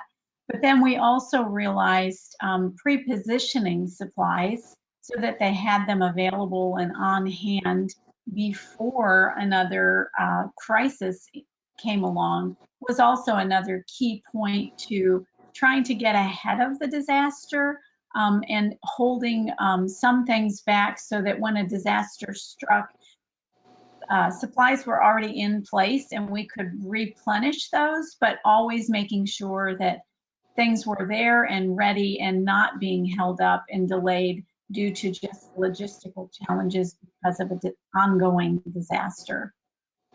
If I hear you correctly, we were not reacting. We were in a proactive mode, anticipating the worst. I'll segue to Dr. Gonzalez. Is there anything you'd like to add on to that? Because I have a side question for you. Well, the main question was, well, why diabetes? Diabetes is a disease that leads you to a lot of other diseases like high blood pressure, cholesterol, leads to strokes, cerebrovascular accidents, etc. Due to the hurricanes, as you all know, all the island was without any power, any electricity, any means of bringing supplies to Puerto Rico. So these patients that, besides insulin, they need a good diet in their lives. They couldn't get a proper diet. They couldn't eat properly. So besides not having insulin, they didn't have the proper food. The consequences of the high levels of insulin in their blood spike, and we started seeing a lot of patients with diseases of the retina, blindness that caused because the insulin was not controlled. So when we started to get ourselves together, as a matter of saying, these products arrived to Puerto Rico, and then we started to distribute. Then came the earthquakes. So the south of the island was mostly destroyed. And we were there. We did a lot of clinics. We brought supplies to these camps. And these patients that they were recovering from the earthquakes, from the hurricanes, they suffered the earthquakes. We still have a lot of blue tents in the islands more than 30,000 blue tents. So unfortunately, these blue tents are people that have a low income. So if you have to choose between buying food, buying your meds, and putting a roof over your head, that's a very difficult decision. So in my case, I went to my drugstore for my meds, and this lady, she specifically, she didn't have any money to pay for a diabetes meds. So she had to choose, and because she had high blood pressure, she had a lot of diseases. So she said, okay, I am only going to have half of my prescription, and because I don't have money for the rest. And that's very sad when you have to choose your health because you don't have money and you don't have the means to get what you need to stay healthy. This project helped a lot because now the patients, specifically the insulin dependent patients, didn't have to choose between buying the supplies they need to use the insulin, or buy food, or paying the electrical bill or whatever. So we are still a long shot ahead of being on the clear, but Puerto Ricans are very resilient, so I think we are going to make it. Kim? Thank you. Yeah, go ahead. No. Thank you for that. What I learned from Carol and Dr. Gonzalez for the audience is that there is a variety of diabetes medicine, insulin. They're varied in type as well as cost. You can have low-end cost to very high cost. So I can relate to what you're saying, Dr. Gonzalez. The folks there are having to choose between medication and keeping a roof over their head and trying to eat. But Dr. Gonzalez, one of the things that I like for you to talk about is, when did you connect with the group? Because when I got engaged with the team, Diane and others had met Carol, I believe, at a meeting. The dialogue started, and that was the seeds planted to get this project started. So, Dr. Gonzalez, when did you connect with the group? Okay, I connect with all of you through Susie. She sent an email to another friend of mine. She was the ex-president of the Puerto Rico Optometric Board, and she connected us. And then I started to talk with Diana and Carol. Thank you so much. Well, anything more, ladies, you would like to add to this discussion? Okay, we'll move to slide number 4.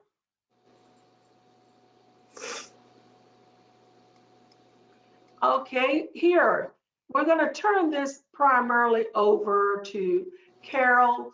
She is the director of the organization, who is Insulin for Life. You're going to talk about the roles in Puerto Rico and then the worldwide efforts. And I think this is educational because, frankly, many of us have never even heard of Insulin for Life. So Carol, I'll turn it over to you. Thank you, Kim. So Insulin for Life is a not-for-profit organization. We're located in Gainesville, Florida. And what we do, and you may be thinking, how did we get tied in with this group, and what is the tie-in? What is the connector? And I think it will start to make maybe a little bit more sense when I explain to you that what we do is receive donations from all across the United States from people and individuals and companies for diabetes supplies. And these are supplies that individuals have access of for a variety of reasons. And the key point is they have in-date, brand new, unused supplies that they just cannot personally use for one reason or another, but that without us accepting them, they would be going into a landfill somewhere. So there's the big tie-in. So our goal, and when we began to think about the vast amount of diabetes supplies that are discarded only because the person who has them can't use them. They're perfectly viable.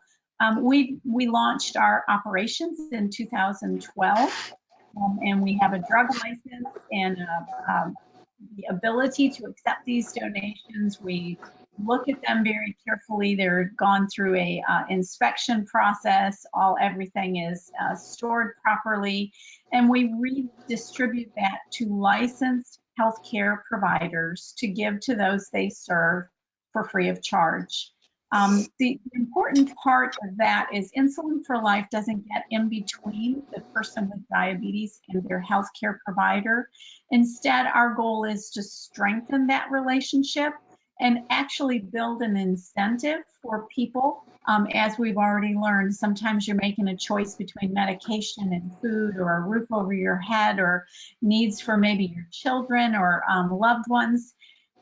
And so sometimes maybe taking regular healthcare visits and being in a good healthcare setting and keeping your appointment might not feel like a priority unless you can get your supplies free of charge by making that appointment and by continuing your ongoing healthcare deliveries, which is exactly what we do. So that's what Insulin for Life does. We collect supplies throughout all over the United States.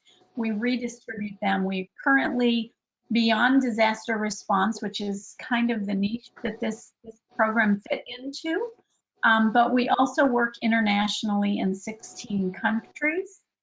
It's amazing when I look, I've been doing this for 8 years, and I still sometimes look at the volume of supplies we have and realize, one, that represents life to many, and two, without us, it would be in a landfill somewhere. And we all know what that, besides a horrible waste, what an environmental crisis that creates.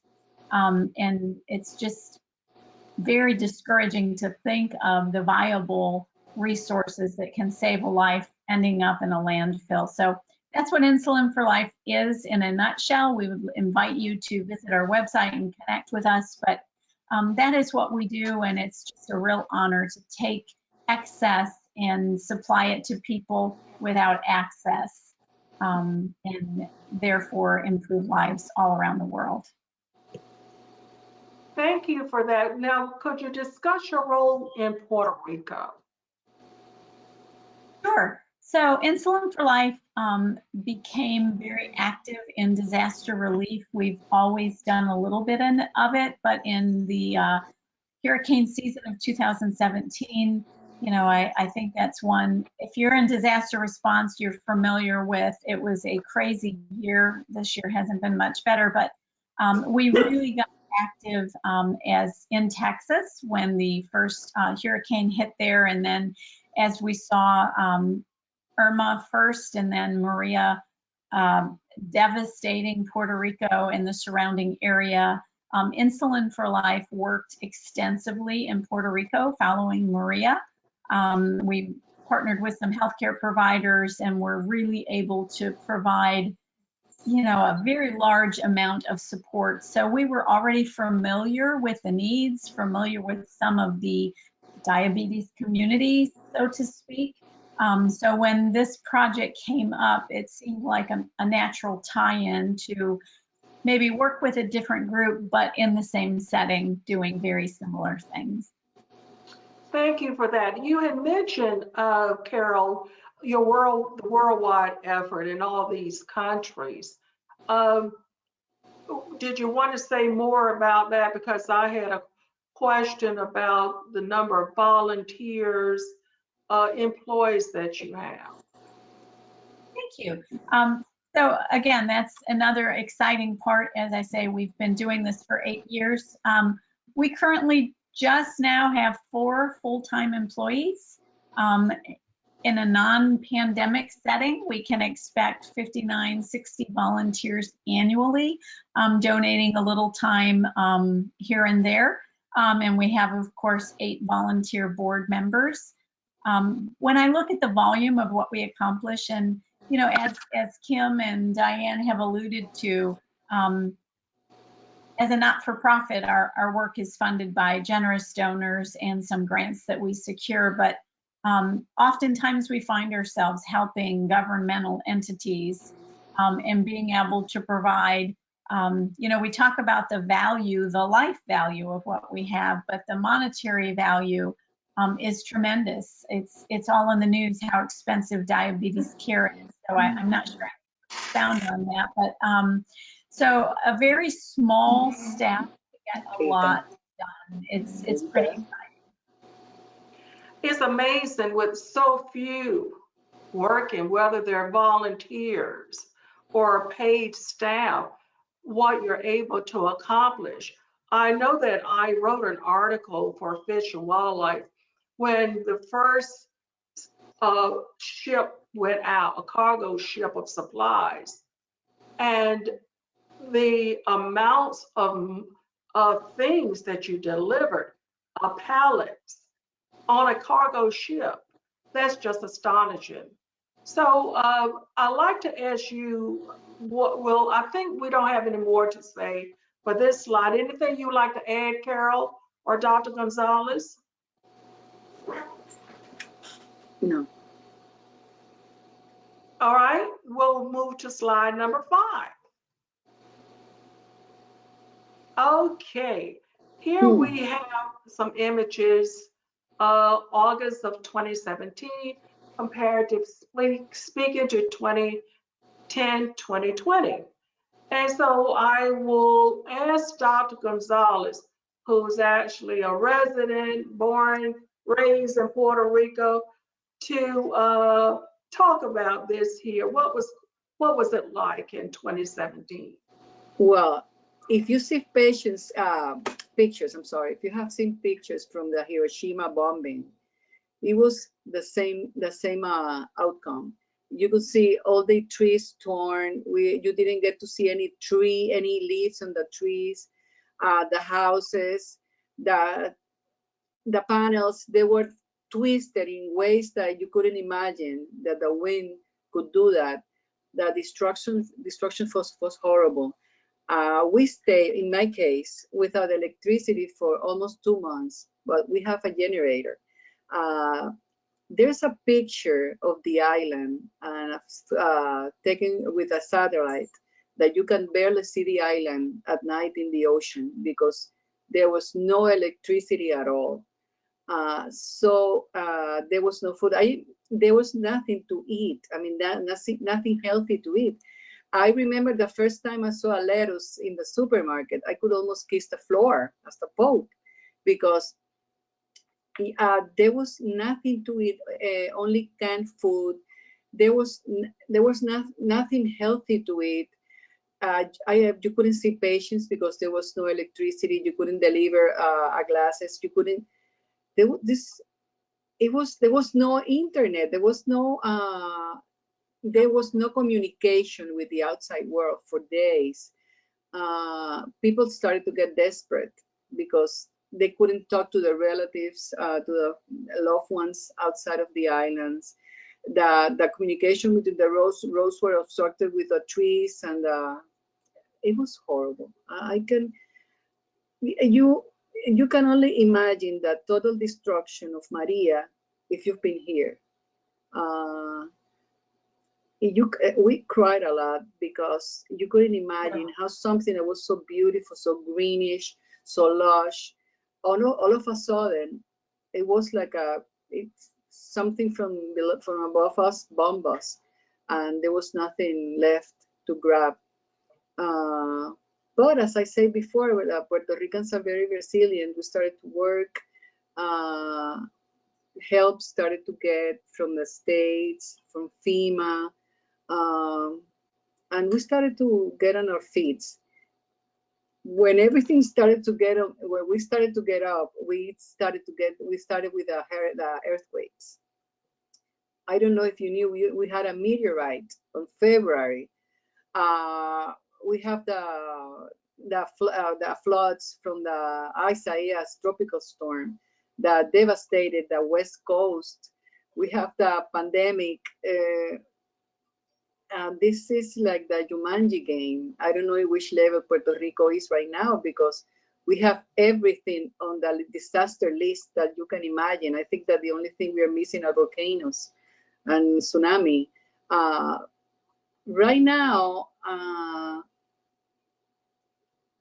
they are starting to reconstruct, rebuild the south. They are tearing down the houses from the earthquakes to rebuild the houses again, even though we still have some tremors. We have earthquakes still. This morning we had a 4.6.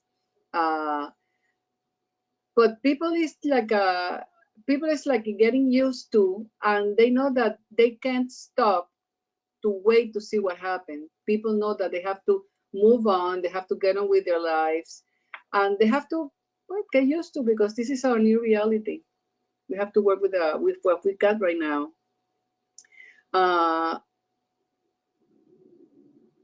Thank God that we're getting this help, because it really is making a big difference with the patients. Patients are looking forward. We've been calling the patients. I mean, and not just the optometrists, all the medical professionals calling the patients for the checkups, because if you get diabetes control, you get like 50% of the health of the patient's control. Diabetes is a very devastating disease, because in the eyes, you see a total destruction, but the same destruction that you see in the eyes, you see in the body. And we have also diabetes is one of the main leading death causes in Puerto Rico, but high blood pressure related to diabetes too. So treating the diabetes patient is making a big difference in the total health of the population. This is working really, really good for the patient. We've been we are seeing a big difference. Dr. Gonzalez, in this particular section, you really covered everything that I was going to ask. Oh, I'm sorry. I will say for the audience here, quite often when we have our conference calls, Dr. Gonzalez is always cool, calm, and collective, no matter what storm has hit, earthquake, flooding. And she'll say, oh, we had an earthquake last night. And she's continuously working for the betterment of the citizens of Puerto Rico. And for that, we love her. We love her so much. It's a new reality, Kim. It's a new reality. It really is. We'll move on to the next slide, number 6. And we're almost there for the audience. But we are trying to get everything in that we think you will need to know about this story. Here you'll see just a fraction of supplies. This is strictly a fraction. Keep in mind, Yes. we've already used cargo ships to send materials there, supplies. So I'll ask Dr. Gonzalez, how many volunteers did you work with, doctors, in delivering across these islands? Okay, well, let me start with, we received the 2 pallets that we pick up the pallets at the whatever, and I took it to my husband's warehouse. So there we started like wrapping the boxes to see what was there. What you see in those pictures, as Kim said, a very small fraction. That's my office. You could barely walk in my office, because in order to properly divide to all the distribution points that we had, we have to know what we had. So there were like mountains and mountains and mountains of everything. And thank you, Carol. Thank you. Thanks a lot. We have a lot of helping hands. Thank God. We have, you asked me for, I think there were like 5 or I don't know how many distribution points. But then I realized that because there is a great need in Puerto Rico, I needed more distribution points. So I decided 10 distribution points plus Vieques. I don't know if people have heard about Vieques before. Vieques is a small island on the east coast of Puerto Rico that is, I have Vieques in my heart. Vieques is like like the lost child. It's very difficult to get to Vieques because there's only one, the ferry 50% of the time is not working, and the other 50% they are working on it. So you can go by the, as I said, the Mosquito Airlines, it's very small airplanes. So we started, the Puerto Rico Optometric Board started working with Vieques with a World Sight Day. It's the second Thursday of October that we celebrate the preventable death, loss of visual acuity of vision. So we decided to go to Vieques because nobody goes to Vieques because it's very hard to go there. You have to spend a lot of money to go to Vieques because you have to pay your airfare. If you go in the ferry, it's not nice because, I mean, I love boats, but it's not nice, the ride. So you have to go by airplane. So when we got to Vieques and I saw how the great need, the Puerto Rico Optometric Board gave away a complete refraction lane, a complete equipment to examine the vision of the Vieques people. But also I sent a box of supplies to Vieques because they only have one drugstore. And as I said, the supplies, it's not easy to get supplies there. I chose the 10 remaining distribution points in Puerto Rico based on how difficult it is to get there. So the pictures that I sent you, there were areas that, I mean, you don't have to go by horse, you can go by a car, but it's not very easy to get there. It's areas that are they have a high rate of poverty, of the health is not it's not very easy to get to the doctors because there's not a good accessibility for these patients. So these doctors that my doctor's friends contacted, they were so grateful for these supplies that you send them because they could help their patients. It was more easy for the patients to get their diabetes in control because, as I said before, they didn't have to choose between buying the supplies for the diabetes, food, the roof, whatever, because that part of the equation was solved. As I asked you for permission, I used a large pallet to distribute and save for a rainy day. I saved a smaller pallet for a just in case. I love my just in case. When I travel, I have a bag that is called just in case because you never know what you might need. And Yeah. And they came the earthquakes, and then I distributed a lot for the doctors in the South for the earthquakes. Then the second part of your donation came, and we started to get in touch with these doctors that distributed the supplies last time. And they were like, yay, thank God the supplies came because the patients were asking for them. They were so grateful that they had this little help on their budget, right? So now we are starting again. It's not easy to distribute because of the pandemic. I mean, the people doesn't want to get out of their houses. I don't know how in the States you're dealing with the pandemic, but here in Puerto Rico, we are very scared. I mean, we have like every day, like almost 500 positive results. And we have like 10 deaths a day, 8 deaths a day. So people is really scared to go out.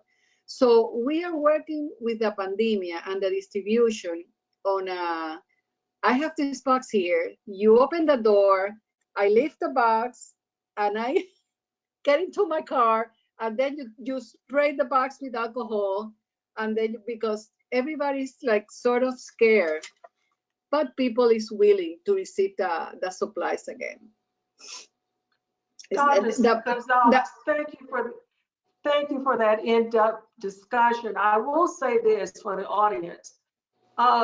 Dr. Gonzalez mentioned these mosquito airplanes. She always tells us these are mosquito airplanes.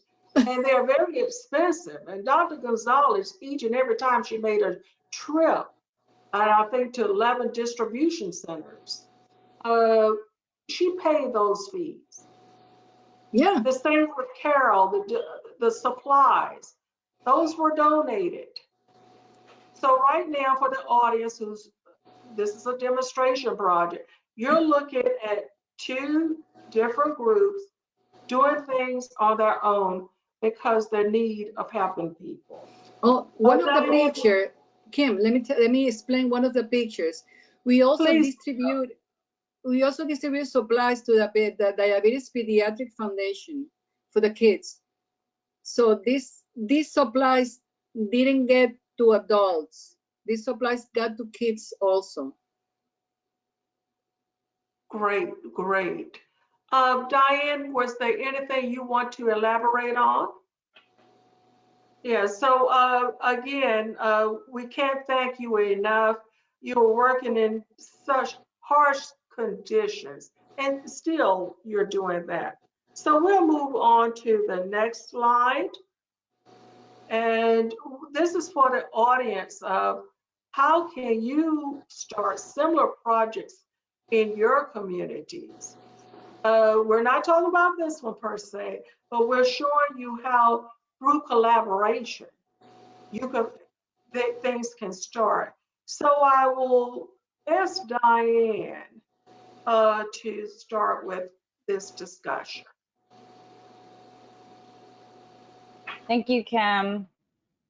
When we were preparing for this presentation, we were troubleshooting on the fundamentals of this project, and it sometimes isn't exactly what people want to hear, and not to generalize the federal government, but as hopefully the 80-something people watching, this is not a normal federal project, but also, as you might have told, the four of us are not normal ladies. We're pretty extraordinary, if I can say so myself, as a Leo. And so in saying that, preparing for it, this is not a 9-to-5, and one role as a federal agent, no matter, we have to sort of figure out what the community needs and then adapt to what their time frames, their availability, their access, their communication skills. I mean, with the pandemic, we are in a different paradigm, and community workers, such as myself, have to start thinking outside of the box. And this, luckily, year and a half ago, we already had the momentum of Puerto Rico told us, Puerto Rico was telling us what we should and should not do. And it was a gut feeling for Dr. Gonzalez to leave that second pallet. We did not anticipate Christmas break, where most people are off vacationing, that we would be having another pallet sent across the islands. It just is a gut intuition feeling. We didn't know a pandemic was going to happen. And again, the project led us back to, well, we still have a few things set up and we have to serve. This is not, again, a 9-to-5. This is not something we anticipated. Keeps us on our toes. And so what we have 2 shipments and multiple pallets across 11 municipalities. And because we developed that network, because we had that passion, again, going back to the first slide, the passion, commitment, adaptability, and the realistic approach. That's the big one, the realistic approach, that this isn't going to be a cookie cutter project. This is not going to be paper pushing. We do not have time for that, quite frankly. We'll, dot our I's and cross our T's, but we need to keep going. There are, as Carol also pointed out, time is of the essence. And luckily, with 4 people, as you can see, that are committed, realistic, passionate, we adapted to where we focus on our strengths, and when we don't know, we ask each other, we communicate with each other, we think outside of the box, we ask other people from other communities, from other organizations, if they know. And it's okay, I think, in these kinds of projects where it's so fluid and it's so driven by the community, driven by natural disasters, driven by the environment, most frankly, that it's okay to not know, as long as you have people who can figure out, who may know, or who at least have an insight in how to help us. And so that's where I will leave, unless the other ladies have more to chime in on how to do this another place, because I'm all ears, because I have other projects elsewhere. Diana, I think that one of the things that helped me the most to properly deliver this project was communication, because I didn't know what you know. And every time I had a doubt, I had a lot of doubts, you know, because I was totally annoying you with my questions. But the yeah, I know.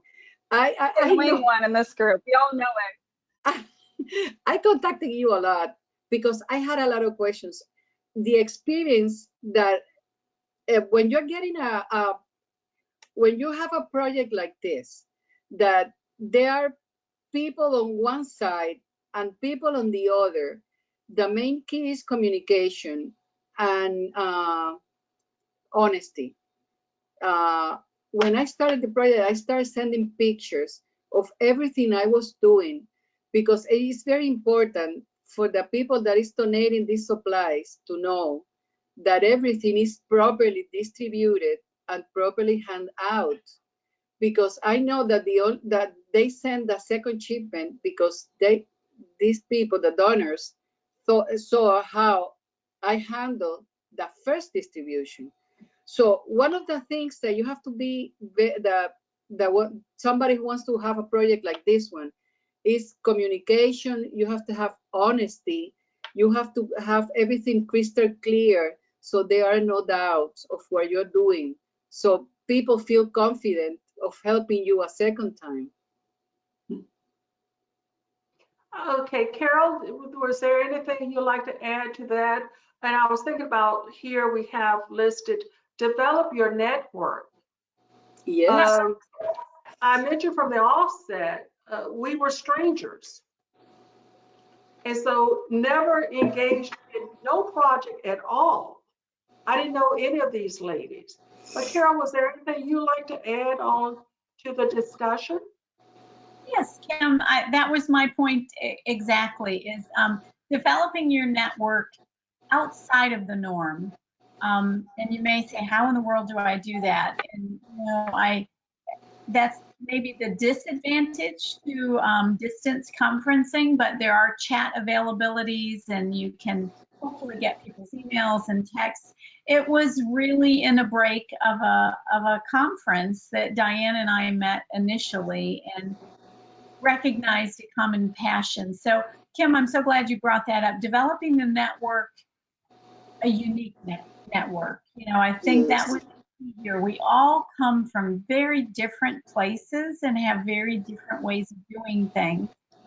And instead of looking at that as a disadvantage, you know, that's been a great advantage for us. So, you know, especially if those in the audience have passion to do something out of the norm, maybe outside of their day job and a project, I encourage you to really unpack that a little bit. Unpack it with those around you who may say, oh, I've heard of somebody doing something similar. And as Diane alluded to, that's how we've built the network and grown. So keep your ears open, you know, think outside of the box of your normal day to day. And that has really been the real success of this project.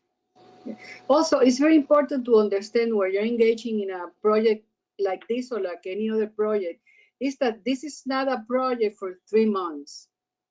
This is a long-term project, and you have to make a compromise that you're going to dedicate your time for as long as the project needs. So when this lady contacted me, I spoke with Diana and I told her, I am the president, but I am going to be the president. I mean, they re-elected me, but when I spoke with Diana, it was my first term. And I told her, as long as I'm the president, I agree with this project. I don't know the next president that comes, if they're going to engage in the project. And they asked me to be their liaison here with the project, because they know that as long as I am alive, I'm going to be working this project because I believe in this project. So when you're, this is a project that you can't start it out of the blues. You have to see, design the project, you have to see what the need is, what you need to the supplies that you need, and the help, the hands that help have to have the same compromise as you do. The doctors that help me the first time, they are as committed as I am. So as we talked before, commitment is very important, but whoever is going to develop a project has to understand that this is not a project that you are not going to take vacations, that if you're going on vacations, you have to have your phone and your computer with you, because you're going to have to work this project. And that's what happened here. I mean, I had a pacemaker installed a week and a half ago, but still in the hospital, I was contacting these ladies because I know that we have this conference. So when you're going to develop a project, you have to understand that that's very important, that this is not a project for 3 months. This is a project for a long time. And if you have a situation where you have to leave the project, you have to be very sure that the person that takes your place is as committed as you were, and in order to succeed. Because if you start, I just imagine myself starting this project a year ago, and out of the blues, lift the project in the air because I had a situation. I mean, all the supplies were going to be lost. So it's very important, that point. Thank you for that. And Dr. Gonzalez is 100% correct. She just recently had a pacemaker placed in her body, and she's communicating with us Saturday and Sunday by email, and we're writing back to her. So when I shut my computer, since we're now teleworking from home, on a Friday, I always connect it back on a Saturday and Sunday for this particular yes, because that's very important. Because you never know. And Carol, for example, dealing with one storm, earthquake, disaster after disaster, whenever things like that take place, I turn my computer on because I know something can happen. And we're going to close out with one more slide. And this will be coming up.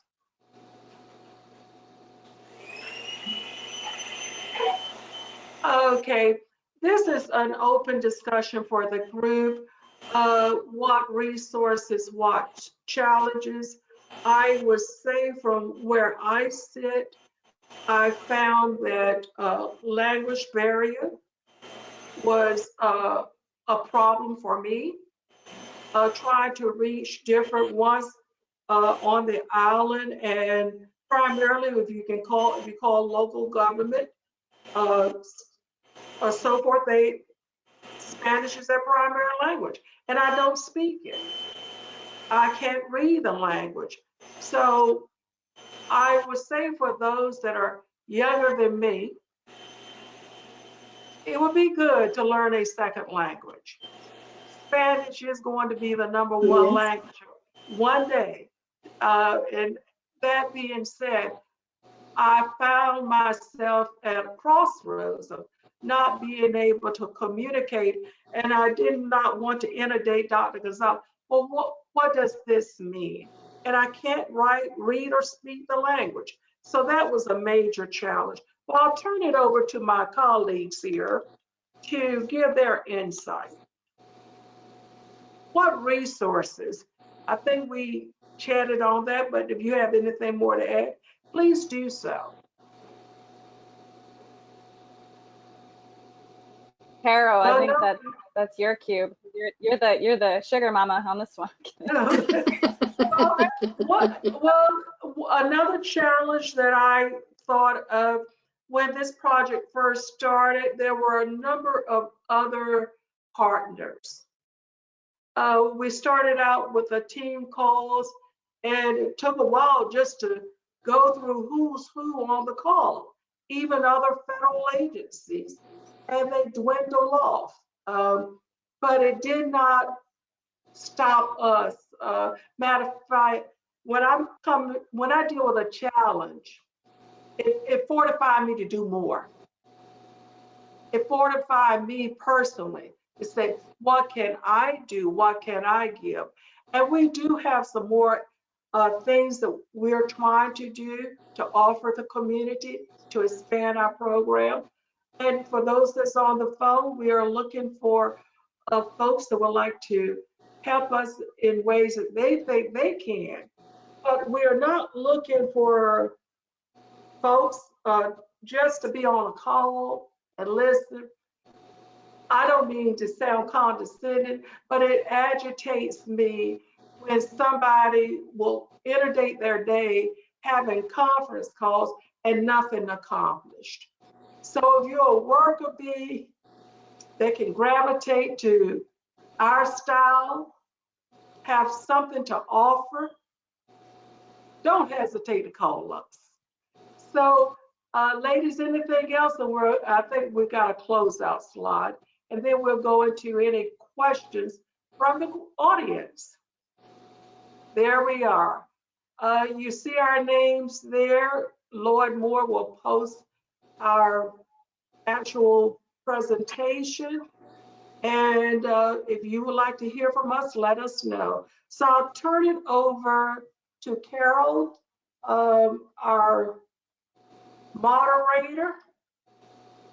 Thank you so much. And she could, there you are. And if you have any questions from the group, we reserved a half hour to take those. So our producer is telling me we have some questions. I am still seeing earlier questions. So let's just stand by. Hold on, let me see it. Maybe it's, this was actually a question from Ms. Harbison. Hold on, we're still searching here. First of all, let me congratulate your panel. They were awesome and some great information. Kudos to for what you did. I mean, you recognized that there was a need in our community and you just went about it, which is wonderful because so many people wait for somebody else to do it and you were the somebody else, and we thank you for that. I'm curious, what did you see as the biggest challenge? Was there a point, and we all kind of have those in projects where you just, you say to yourself, I don't know if we can do this, but what triggered that? And Carol, I saw your face just light up. Can you address that? Was there a point where it just, you said, I don't know if we can still move forward? Or Diane, do you have another example?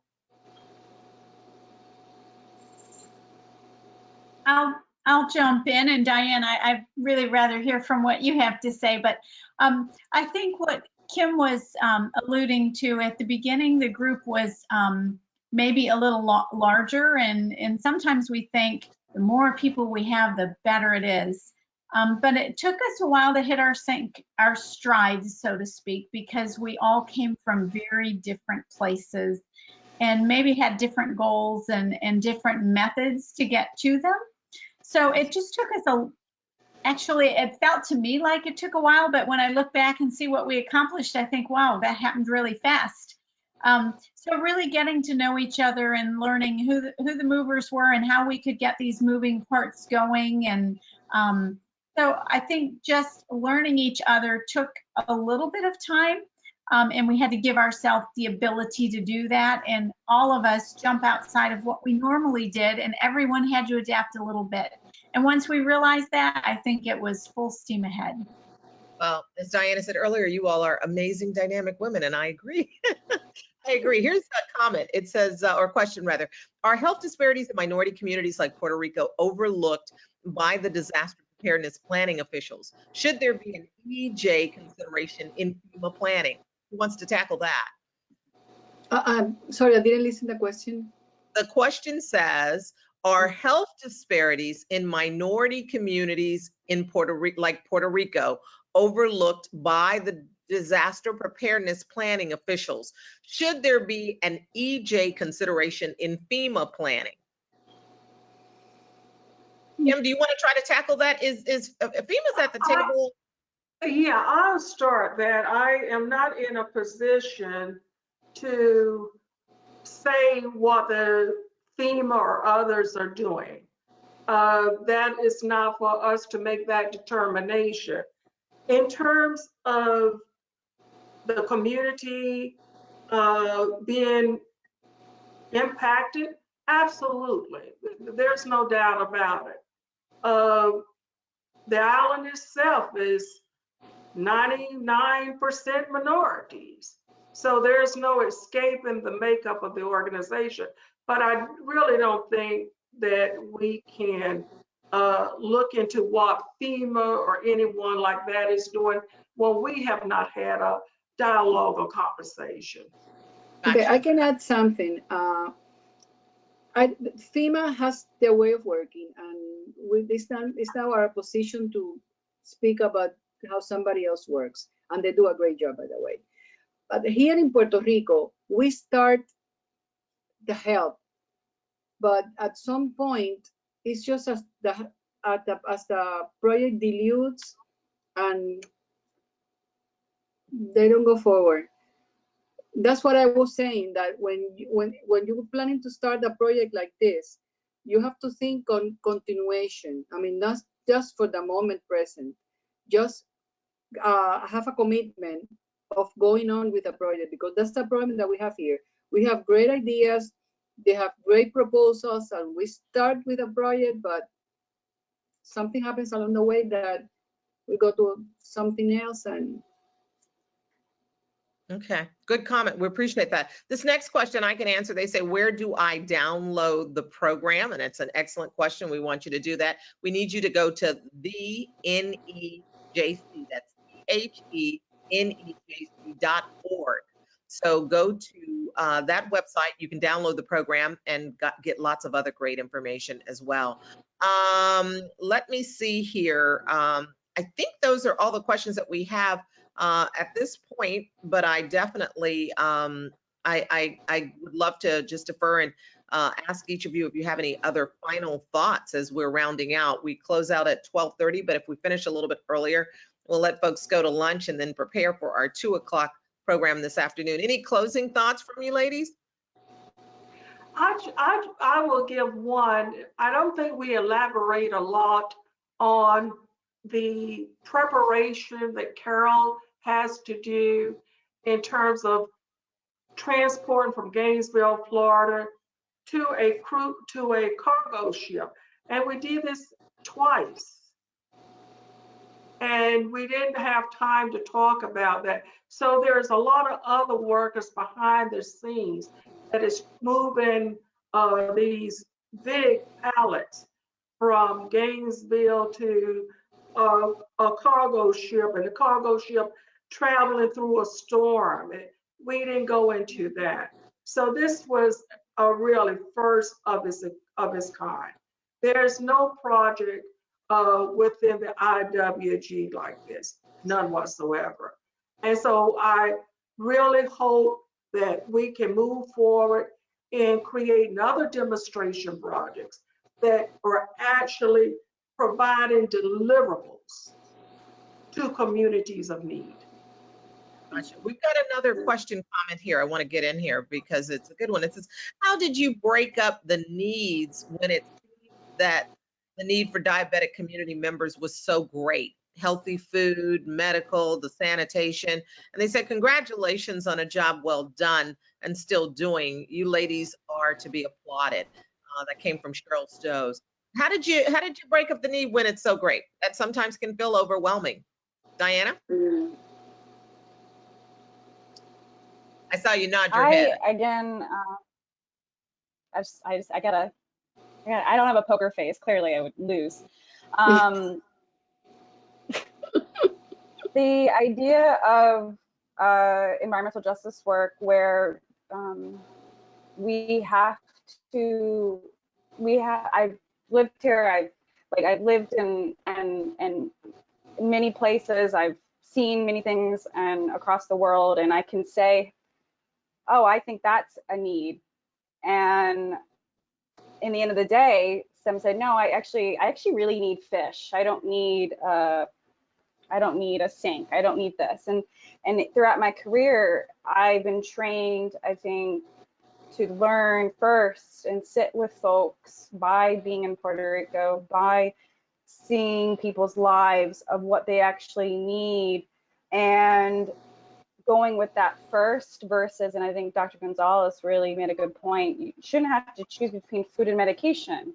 Well, one family might choose food versus medication because they have 9 kids that they're now taking care of, along with grandparents, along with other families, because it's Puerto Rico, like many communities, it's very much about everybody, not just this individualistic family. And so when someone says, hey, I need diabetes supplies actually, versus maybe what another organization could give, my duty is now, okay, well then let's try to find folks who are well-informed, educated, and have the access to such supplies. Carol and Dr. Gonzalez. Again, as I tried to be honest before, was that I don't know much about medical supplies, but I do know a lot about Puerto Rico in terms of being here and there. And we need to figure out first what's diabetes about, and then go, okay, well, what kind of supplies? Carol, I need you to come in. I need you to figure out what is needed. And so to separate what EJ or federal government or what I see as a need, I have to investigate and then look, if you need diabetes, let me try to figure out who can get you the supplies. And it's taking the ego out of it. I have a piece of advice for these communities that they want to develop these projects. When I started working with these ladies, I didn't know about this kind of project. I mean, we work on a very small scale helping communities. So they opened my eyes that there are people out there that want to help these communities in need. So my great piece of advice, my experience now that I know is that you have to know, you have to pinpoint your need. You have to start developing, you have to know what you need, and then you have to look out. You have to get outside of your box and start to look for these programs that they do exist, but we don't know that they exist. You have to move out of your comfort zone, and don't be afraid to ask for help, because they are there to help us. Real need, not because you want to do a new room in your house and you're asking for money. You know, a great need. You have to pinpoint your need. You have to know what you have to do. You have to know what people you can count on before.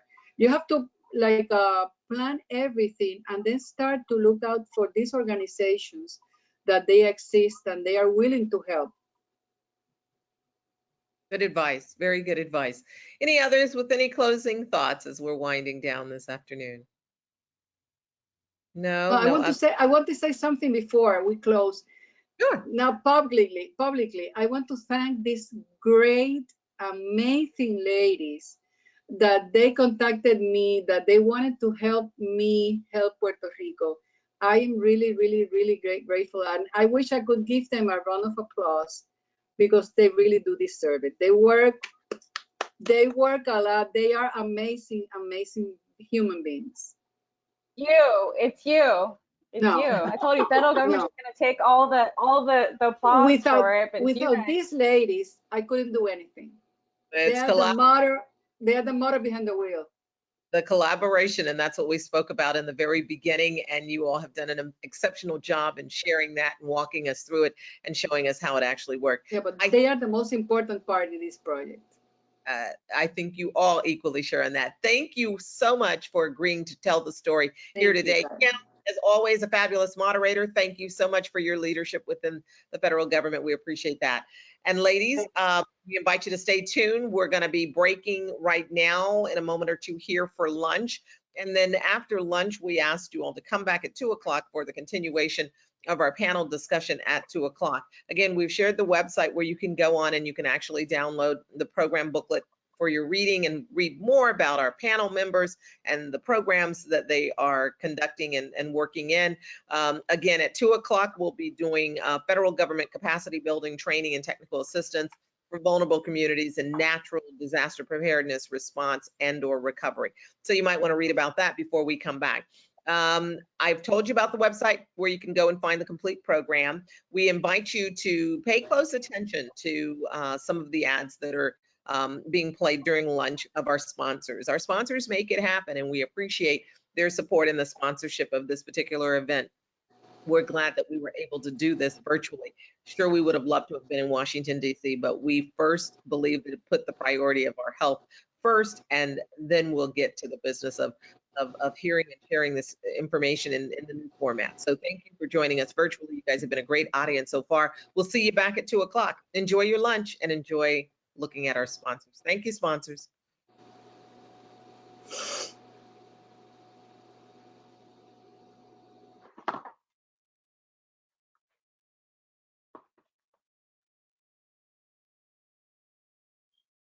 Okay.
Hello, everybody. It's Carolyn Sawyer, and we are about to continue our day with the 2020 National Environmental Justice Conference and Training Program. Coming up in 5 minutes, we will have our next panel, which is Federal Government Capacity Building, Training and Technical Assistance for Vulnerable Communities in Natural Disaster Preparedness, Response, and/or Recovery. You're not going to want to miss this. We've got some wonderful panelists who are on board and ready to share their expertise with you. I know that some of you all have stepped away for lunch, but now is the time to come back in. I've checked into questions. There were no pending questions, but if you have thought of a question that has come up through the course of the day, or have one that you're ready to present to the presenters of the next panel, go ahead and get that question in. This is an interactive conference, and we want you to interact with our panelists and get as much as you possibly can from this experience. So again, we will be starting back at the top of the hour. My clock shows 4 more minutes. Time enough if you haven't downloaded the program booklet to read the bios in completion. You can do that. You can also take a look at all of our wonderful sponsors who are supporting this conference. We're thankful to them and really appreciate their continued support of this initiative. We'd love to have been there in person in Washington, D.C., but we're doing the next best thing, which is to go virtual. And we are so thankful to Lloyd Moore, who has been our event planner, for pulling together this team, my producer, Naisha, who's on the other end, making sure that all these buttons get pushed and we see everybody. So I think we're heading in the right direction. We welcome your comments and your feedback. Our aim is to make this an event that is useful to you and useful to the time that you commit to this event. So again, we'll be starting back at 2 o'clock for the next panel. We look forward to seeing you there. Make yourself comfortable, grab something to drink, and we'll be right back.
All right, everybody, my clock is showing that we are coming right on up at 2 o'clock. I hope you're in position and ready for the next panel.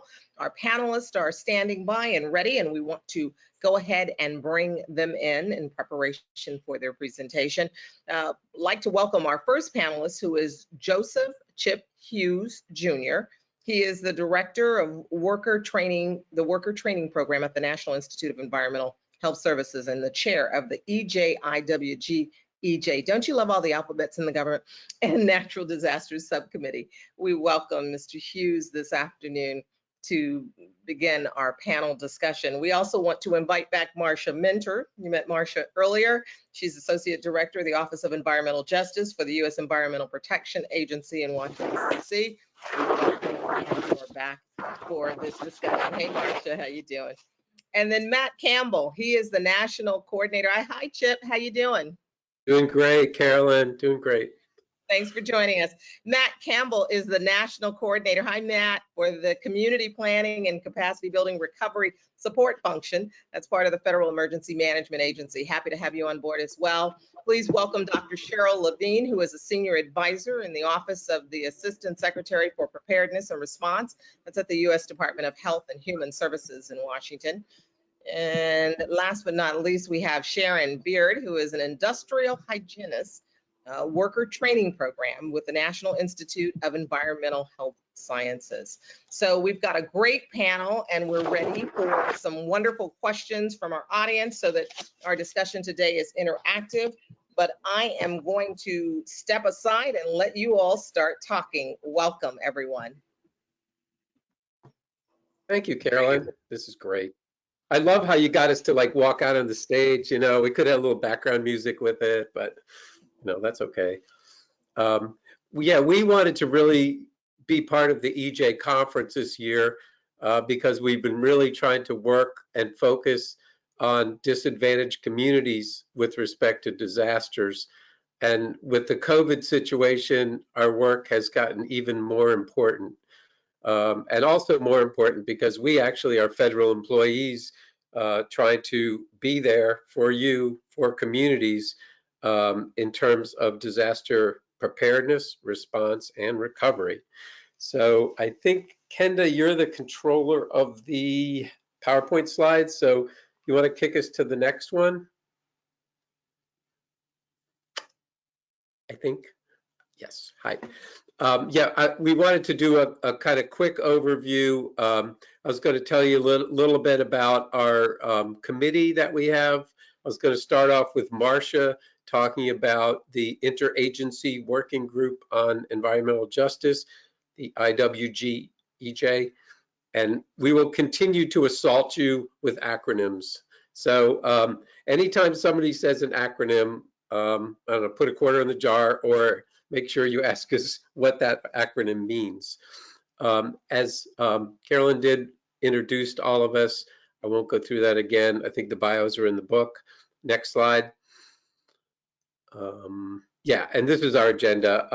We're really excited to have kind of an interagency group here today between really EPA, HHS, and our friends at FEMA. So we're going to try to kind of review the work we've done. And what I wanted to say is we really want you to consider either putting questions into the chat box if you can, or into the Q&A section.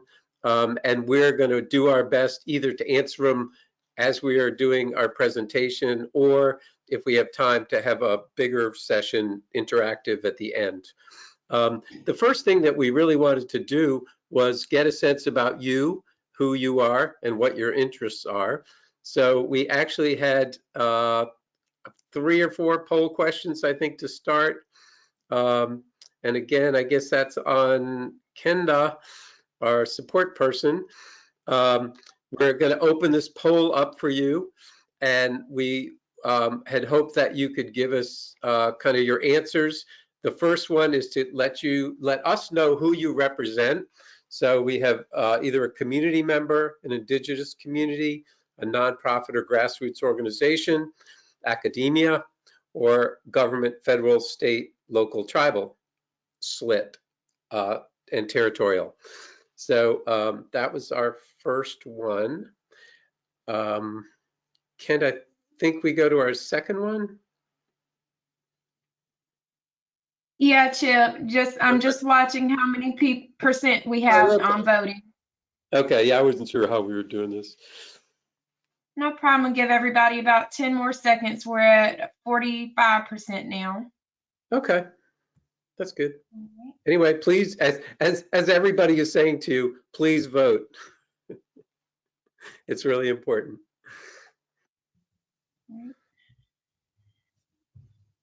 So it looks like we have a very high percentage of folks in state, federal, local, tribal, or territorial governments, our first thing. And Kenda, then do you click to the next question? Yes. Okay. Yeah. And what we are really interested in is in terms of your experience. And I know myself, I've experienced most of these and more than one. So number one, hurricanes or flooding. Number two, earthquakes. Number three, wildfires. Number four, tornadoes. And then more than one as our fifth choice. So please let us know kind of what natural disaster experience you, your family, and your organization may have experienced. And that'll kind of help us get to know you a little bit better.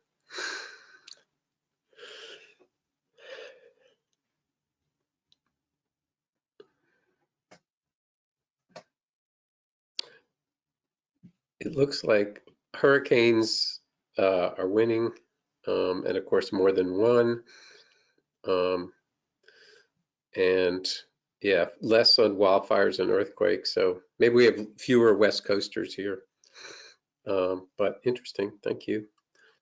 And for our third question, we wanted to have a sense about whether you think there's particular at-risk individuals that present challenges for emergency planning and, of course, response and recovery.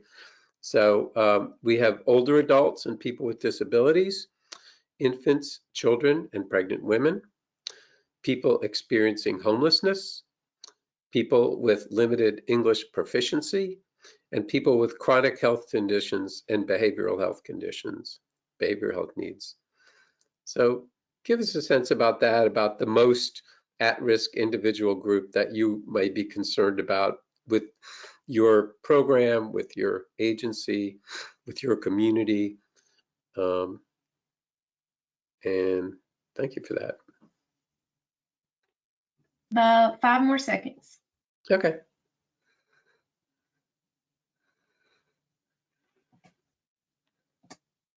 Thanks, Kenda. Wow. Wow. Well, as an old person, an over 65 person, yeah, it looks like the old people are, and people with disabilities are most concerned, but a lot of concern in each of the categories in terms of folks who make challenges for emergency planning. So again, you know, just say, think about that in terms of comments or questions you want to make in terms of at-risk populations. And then, Kenda, I think we had one more on COVID. Was that our last one? One more. Yeah. Has COVID-19 caused a major impact on response and recovery to natural disasters that you have been involved with? And again, yes, no, or I'm not sure. And I know our program has been working with the folks in Lake Charles, Louisiana now for quite a while, as they've experienced multiple hurricanes in terms of the Gulf Coast, and thinking about how to assure that we do social distancing and masks as part of response is kind of a big concern, I think, that all of us have.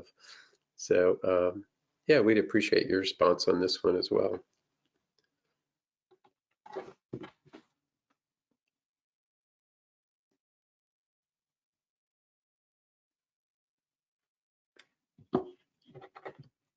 So thank you for that. Yeah, we definitely want to talk a little bit more about COVID-19 as its own natural disaster, but also how it impacts other natural disasters as they happen.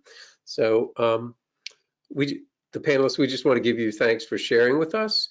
And we're going to try to work to kind of incorporate some of those answers into the presentations that we make, and also probably into the questions that we were able to answer from you all. If it's okay, I think I'll go on to the next part of the presentation, which was going to turn to my colleague Marcia Minter from EPA, Office of Environmental Justice. and give you, I think, probably 3 slides. One was the IWG and what it does, and then a little bit about setting up the subcommittee on disasters in EJ, Marcia. Okay. Thanks, Chip. And it was nice to see that a majority of the participants today are from federal, state, and local organizations.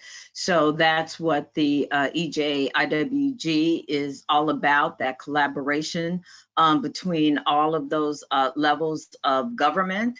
And again, EPA is the convener of the EJ IWG. That's why I have the distinct honor of being the day-to-day coordinator for the EJ IWG and get to work with all of my federal family reps.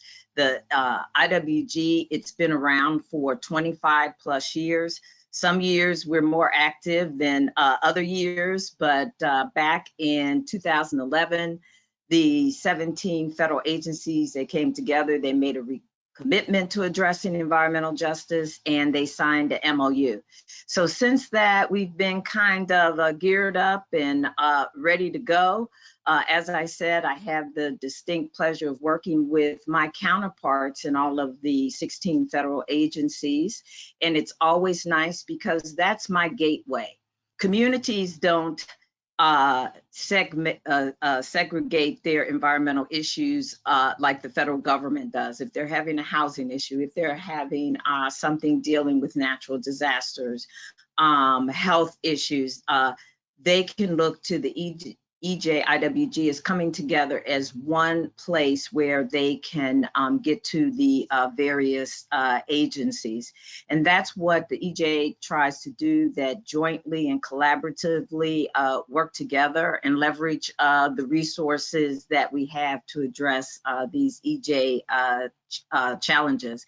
And that's what today's panel will show you in real life, of how the federal family is addressing natural disaster preparedness and recovery. Because as we know, there are just continued extreme weather events, which was on the slide. And I see that hurricanes were topping the list, but we have drought, we have wildfires, we have tornadoes. So it was imperative that the EJ IWG collectively work on addressing this issue. So we decided last year to form a committee that could look just at this issue.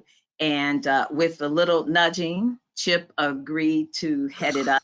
We are just so thankful for his leadership for this committee, because he's being very humble, but he has just extensive knowledge and hands-on experience in this issue. So we are just grateful that he decided to chair this. So that was one of the needs that we saw, that we needed to do that, because as you know, that our communities are just facing so much from these extreme weather events. So our logo, that's the EJ IWG logo, and that we have 3 principles that we try to work under: being accessible, being aware, and being accountable.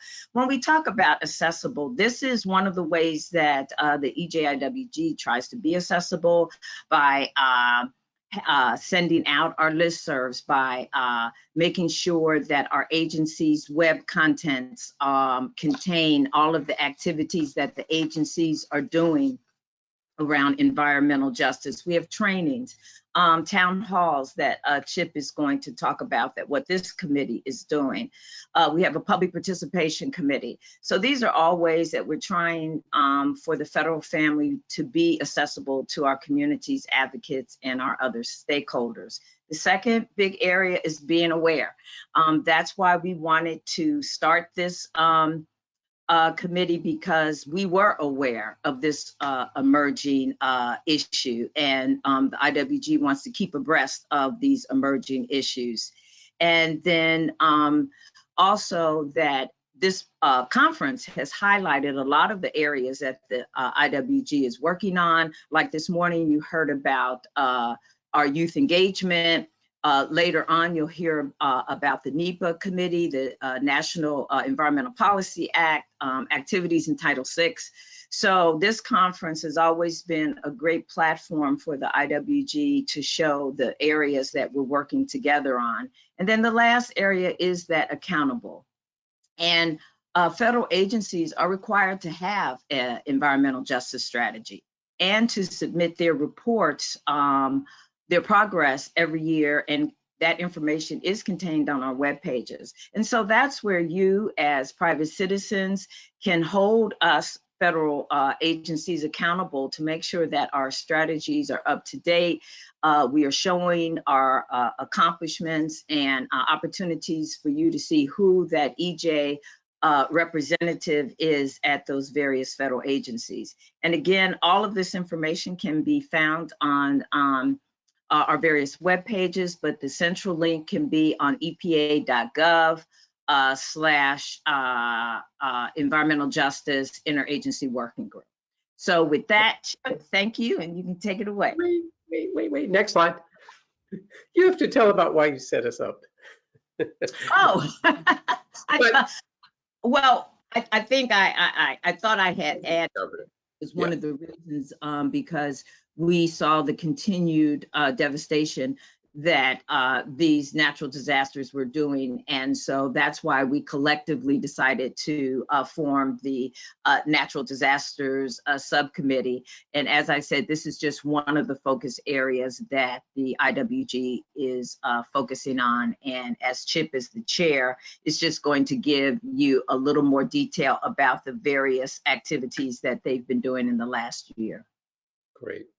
And it might come back to you at a later slide to talk a little more. Yeah, we've actually, and again, I guess with Sharon and I being on this, our program over the past over 30 years has been involved in disaster response. And as we as a society know, and all of you at this conference know, the impact of these disasters is very much focused on certain communities, certain zip codes, certain geographical areas, and certain climates. So what we have learned is that we have a much better sense of vulnerable populations and impacts now, and the impacts on health and safety and community and the economy. So that's a number of the issues that we want to cover for you. Next slide. So this is just a little sense of our work over the past year. We've actually been doing outreach, we've been doing interviews, we've actually conducted focus groups, we've been part of conferences, we're actually doing case studies on best practices, and then building a capacity training and technical assistance program. So I'll describe that a little bit more as we get into the presentation. But this is kind of the big picture focus of what we're working with. Next slide.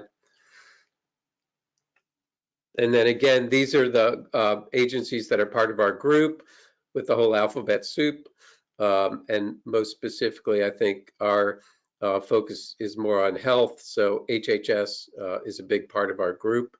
Yeah, that's our group. And then let me go to the next slide.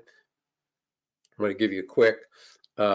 We've actually had a number of presentations this past year.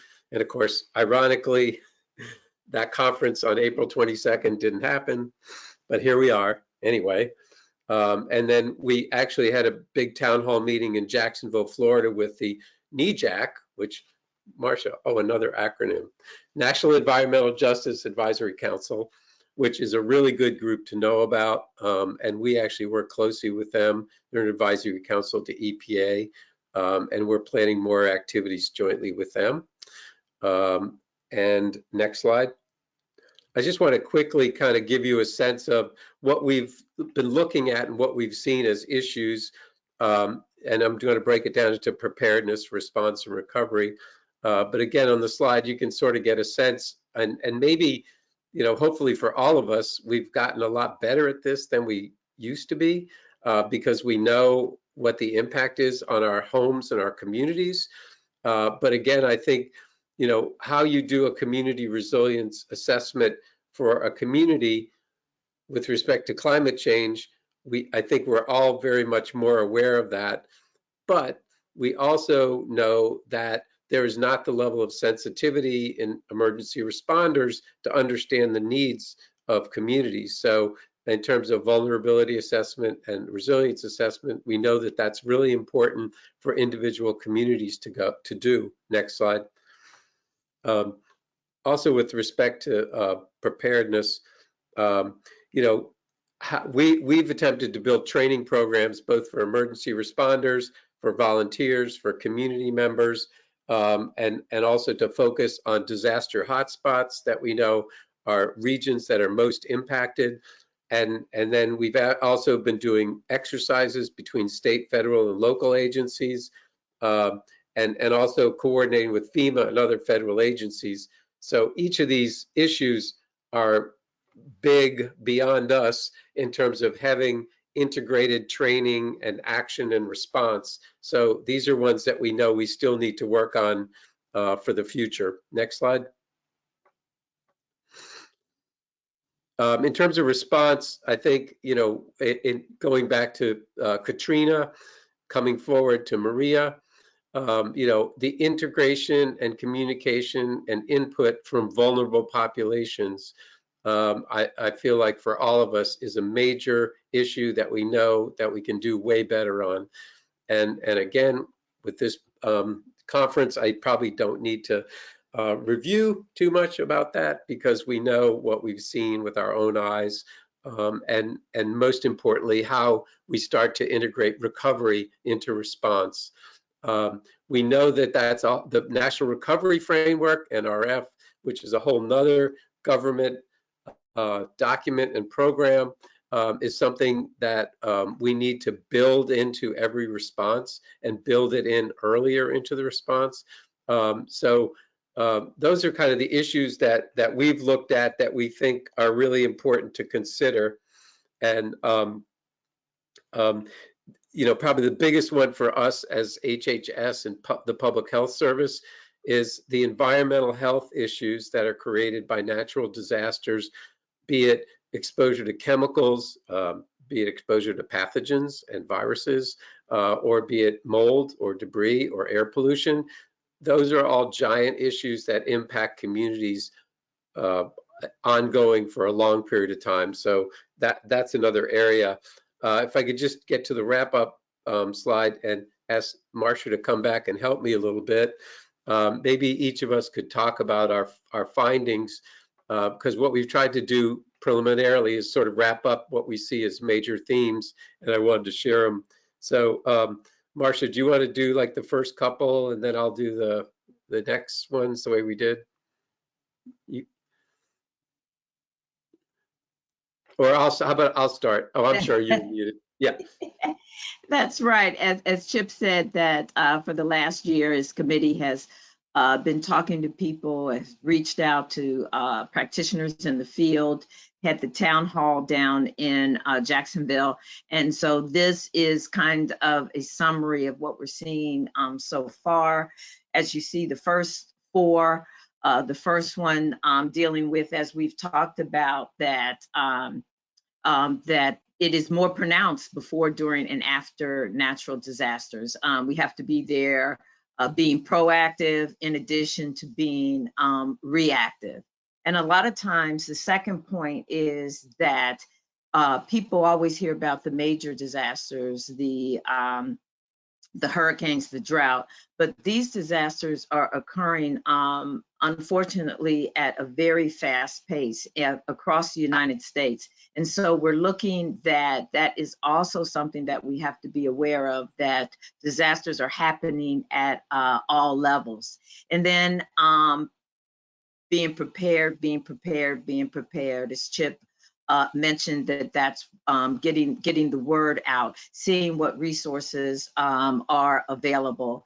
And we have enough lessons learned that we know what needs to happen, and to continue pushing that message out of being prepared, because unfortunately, this is probably going to be occurring for some time to come. Then that fourth finding is why being accessible is so important, because community engagement. And we know that you can't wait to the reactive phase of it, but you have to be available in the proactive before it occurs and all throughout the process. So those are 4 of the findings that that we have found out and will continue to address in the near future. Chip? Yeah, I mean, again, I think stakeholder connections are so important, and this is something we've been working on for a long time, but we'd like to see a bigger organized federal effort to work on integration with local stakeholders in terms of before a disaster happens. I think the other thing, I mean, I've seen, Sharon and I have seen it in our work, is that many communities, they might be immigrant workers and undocumented people, are not English speaking, and also in terms of tribes and other groups, Pacific Islanders, they have other cultural issues that emergency responders need to be really attentive to and aware of and prepare for. And I think the other thing we've seen, like with Hurricane Sandy, is that bringing in community-based organizations, academia, researchers, and try to have that funding be part of a disaster recovery, we think is really important, because that's what then launches the recovery in the right direction based on the data that has been generated in the community. And then the last thing I'll just say, and everybody who's part of the COVID response understands that addressing mental health issues is probably the longest lasting impact of every single disaster. It changes your life, it changes your community, it changes your relationships. And if we don't pay attention to it, then we're not going to be around for the duration.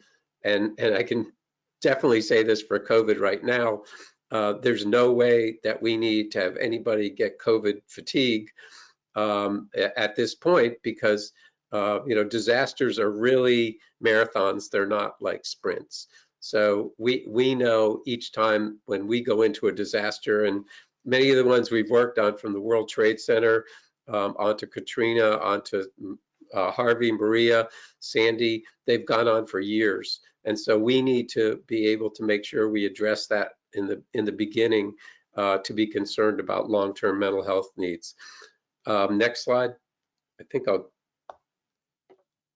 I just wanted to end with, yeah, we're planning 3 virtual town hall meetings coming up.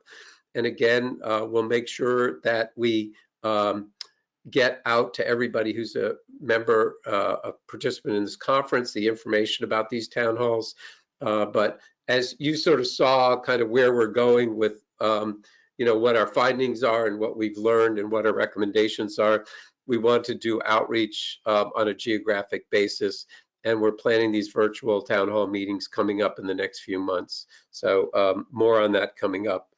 And next slide, to wrap it. Yeah, we're looking at having our final report March 2021. And again, our hope is that this will help lay out an agenda for the next few years for the Interagency Working Group on EJ. As we know, EJ has been getting a lot of attention from the Hill and on the campaign and within agencies and in local governments and in states. So stay tuned for that. I think what the next phase, I was going to turn it over to Sharon and I guess a little bit of myself, and have us tell you a little bit about the work that we've done in terms of disaster response. That's actually from Hurricane Sandy. You want to go, Kendra, to the next slide? Yeah, again, our program started as part of the Superfund. We are actually part of EPA. We are actually created by the Superfund Authorization Reauthorization Act. And our mandate is to train emergency responders. So that's something that we've been doing for many years, train millions of people, and not just on natural disasters, but We had a major deployment to the World Trade Center. We had a major deployment to the Deepwater Horizon oil spill. We had a major deployment for Ebola, an infectious disease, to Africa and to the United States. So we've had a kind of a long-term interest in disaster response. We also have a big jobs and life skill training program that Sharon heads up that she's going to talk a little bit more about upcoming. So next slide. I'm trying. Yeah, this is a sense about the responses that we've done and the number of workers that we've trained. And all I'll just say is that in the absence of preparedness, our program and many others have been stuck with doing just-in-time training, which as a joke, I call it just too late training. But really what we see for communities and for workers and responders as people get put into situations that they're not prepared for. So we have a program that tries to develop materials and deploy trainers to disasters that can give people the best science-based recommendations for what they should do and how they should protect themselves. Next slide. And this is sort of a sense about some of our background. And I guess the other one I wanted to highlight is Flint, Michigan. That the lead crisis was one that we worked on, replacing all the pipes in the community, and actually sharing some of the minority worker training program. Trainees were part of that. And that was a great collaboration with the building trades and Detroit and Flint, taking the lead to train individuals and make sure that they're available to do the pipe removal and cleanup, and then continue to do work in the community rebuilding them. And that was from the Center for Protection of Workers out of CPWR. Right. Next slide. Yeah, this is just a little summary of our recent hurricane response activities. And again, with that picture, you get a sense about what we try to do on street corners and in neighborhoods is deploy trainers with personal protective equipment and be able to have trainings that happen within groups of workers as they're doing cleanup. And again, COVID's another response that we've been doing that as well. And obviously also with Puerto Rico, that was another thing that we did. Sharon, you want to talk about the Harvey?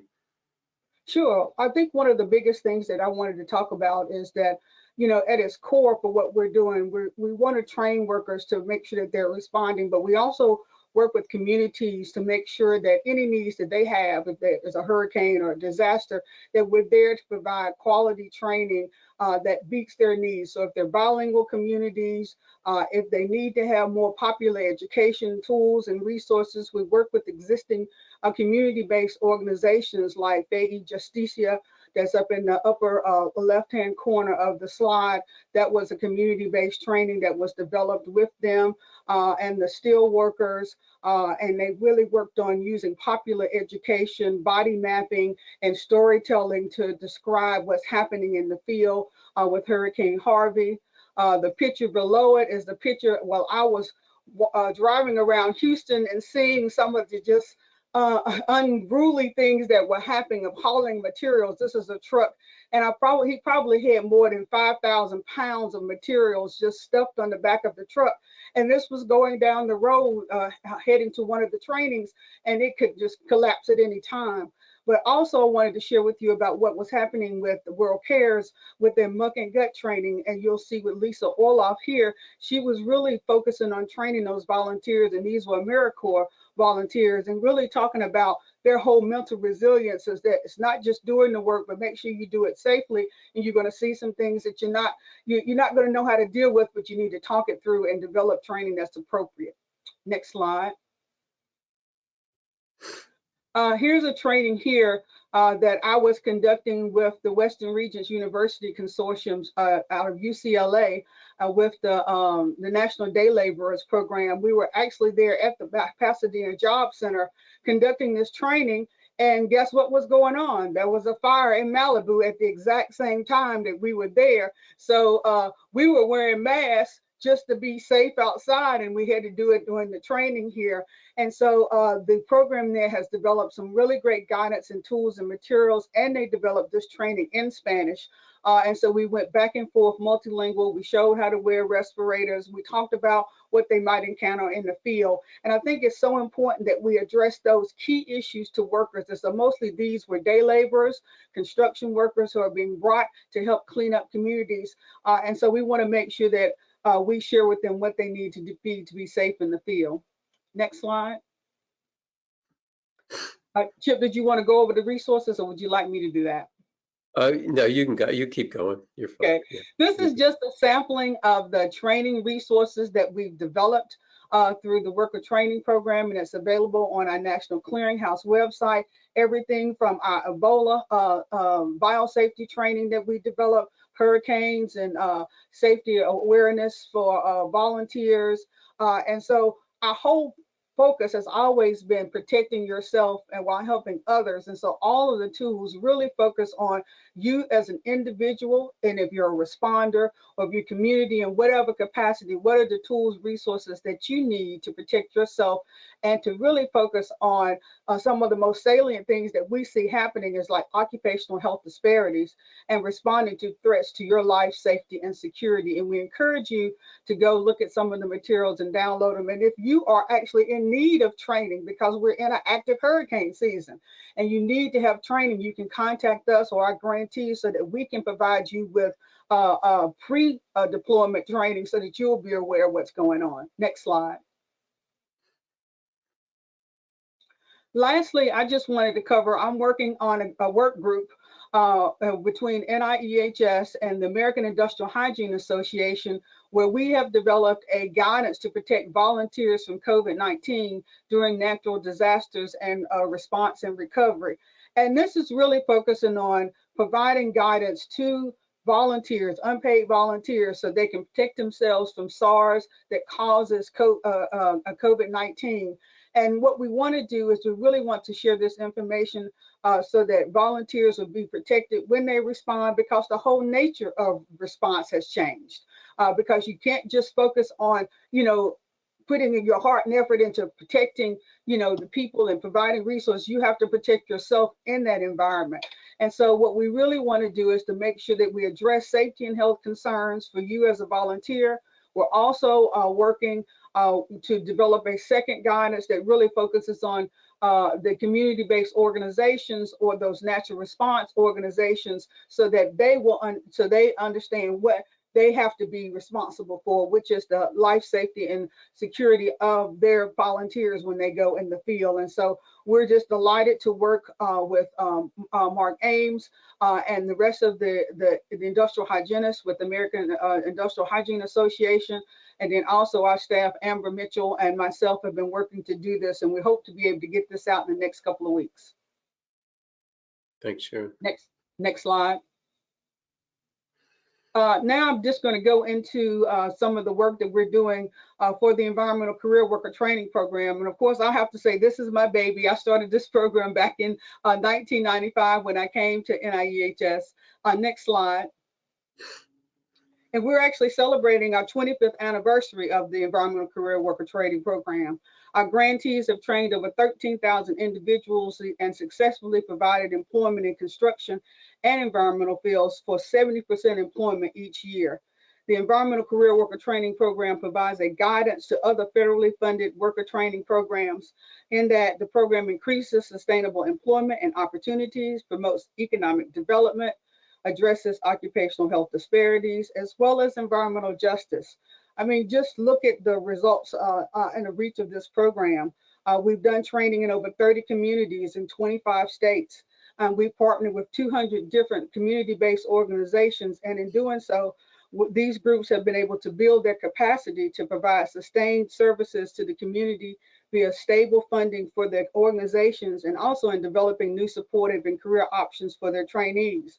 And as you look at the numbers over the past 2 years, 77% job placement in 2019, and 74 in 2018. Even when the rest of the economy was having a slowdown, we were able to still work within the structure of this model program to provide a great employment options for those folks.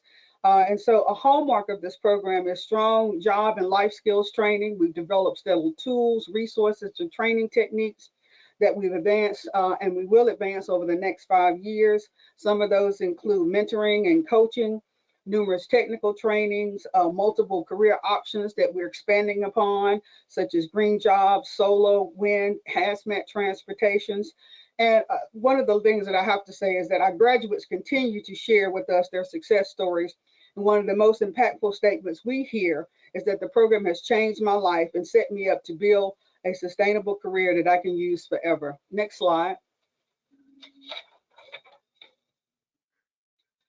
Another area of innovation is our economic impact report that we did in 2015. We collected data for many years from 1995 to 2013 from our grantees, as they're required to track the individuals over at least a year, but many programs track longer because we offer refresher trainings and things like that. But the team of economists at the College of Holy Cross helped us to really identify some key results. And so with our investment of $3.5 million annually, the return of investment is estimated to be around $1.79 billion, or roughly $100 million annually as a result of this program. And graduates are 59% more likely to obtain employment as a result of this program.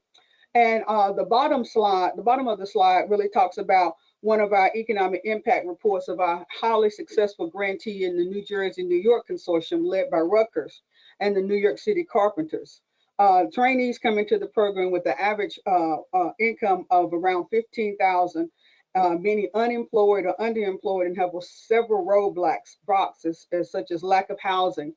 And after 5 years, the program has been able to identify that when they graduate, they're making over $97,000 on a list of other outcomes of higher salaries, owning homes, and being debt-free. This is what we call truly transformational program. Next slide.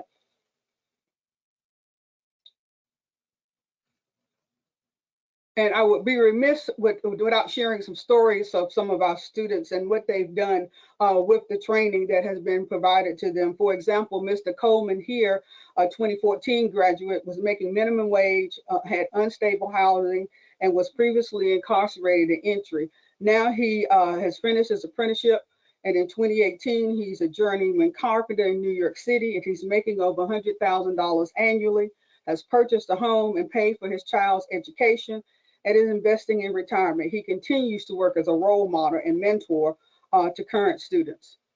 We also have another student, Ms. Watson, who graduated from the Western Regents University Consortium, working with the community-based organization Constructing Hope in Portland, Oregon in 2017. After her coming into the program, when she came in, she was struggling with addiction, but because of the life skills, the mentoring, and all of the supportive programs, she was able to graduate and later obtain an apprenticeship with the Carpenters Institute and is now making $19 an hour. She continues to praise the support she received from the staff at the CBO Constructing Hope. Next slide. We've got some more stories that we have highlighted from our article in the NIEHS E-Factor, and we encourage you to go there and look at some of the successes that came out of it. I'll just share one from one of the students here, Mr. Studevant. He's now working as the business agent for the Operative Plasterers and Cement Masons International Union Local 633 after completing the program in St. Paul with the building trades there. When he came into the program, he was unemployed. He was working multiple jobs trying to support his family, and he was able to turn the apprenticeship program into a lifelong career working with the unions there, and he continues to work on several projects. Next slide. And I wanted to share with you just in closing that we're continuing to work with communities with our 5-year cycle that we just started in August of 2020 to help to continue to grow and build capacity of numerous community-based organizations that we partner with. As you can see, we have grantees and over 27 different communities on this slide. These partnerships are critical and help to build community of practice that shares lessons learned across each program each year through workshops to empower all sites to establish stronger and successful approaches. We are starting new programs in several locations indicated in this slide: Roxbury, Massachusetts, Indianapolis, Indiana, tribal communities in Alaska, and we're welcoming a new grantee, Sustainable Workplace Alliance, who will be working in Orlando, Florida, and we're starting our first program in San Juan, Puerto Rico, to train folks there to get jobs in environmental career. We also have some information on our 25th anniversary webpage, and we encourage you to go there and look at it. But I thank you for allowing me to share information how this program has evolved over the last 25 years, and I'll turn it back over to Chip. Thanks. Thank you, Sharon. That's great. Hey, Sharon, just one question before we get to Cheryl. We had a question in the chat box about what is body mapping? Body mapping. Okay. That's a popular education model where you have the participants write down like any pain points in their body. So if they have pains in their shoulders, they put out a body map. They say, I have here, and then they talk about what organs might be impacted, what type of insults maybe occurred in the work on the job, whether they were bending over and picking up things over and over. So it's really just using pictures and having them tell the story of what's happening in their bodies or happening to their friends and family during the training, and it's very effective. Great, thank you, good. Hey, next we'll move on to our colleague Cheryl Levine. Cheryl's from the ASPR, the Assistant Secretary for Preparedness and Response. Hey, Cheryl. Hey, thanks, Chip. Thanks, everyone, for having me join you and having ASPR part of this presentation. So my agency is part of HHS. We, Chip early on mentioned the response framework. So under the National Response Framework, my agency is responsible for leading what we call Emergency Support Function 8, the public health and medical part of the emergency response. And, you know, as we're going through COVID-19, that's become incredibly important. So just a little bit heads up about what ASPR is. So next slide. So I'm just going to present a few tools and resources. My role is to really emphasize the importance of including at-risk populations, which can sometimes be a challenge for us in planning for disaster response and thinking about environmental justice requirements for addressing various populations. So I'm just going to run through a few tools and resources that might be of interest. So terminology, language is very important. Terms are a little muddy sometimes. And so I established this training on our HHS ASPR. It's a web-based training on access and functional needs.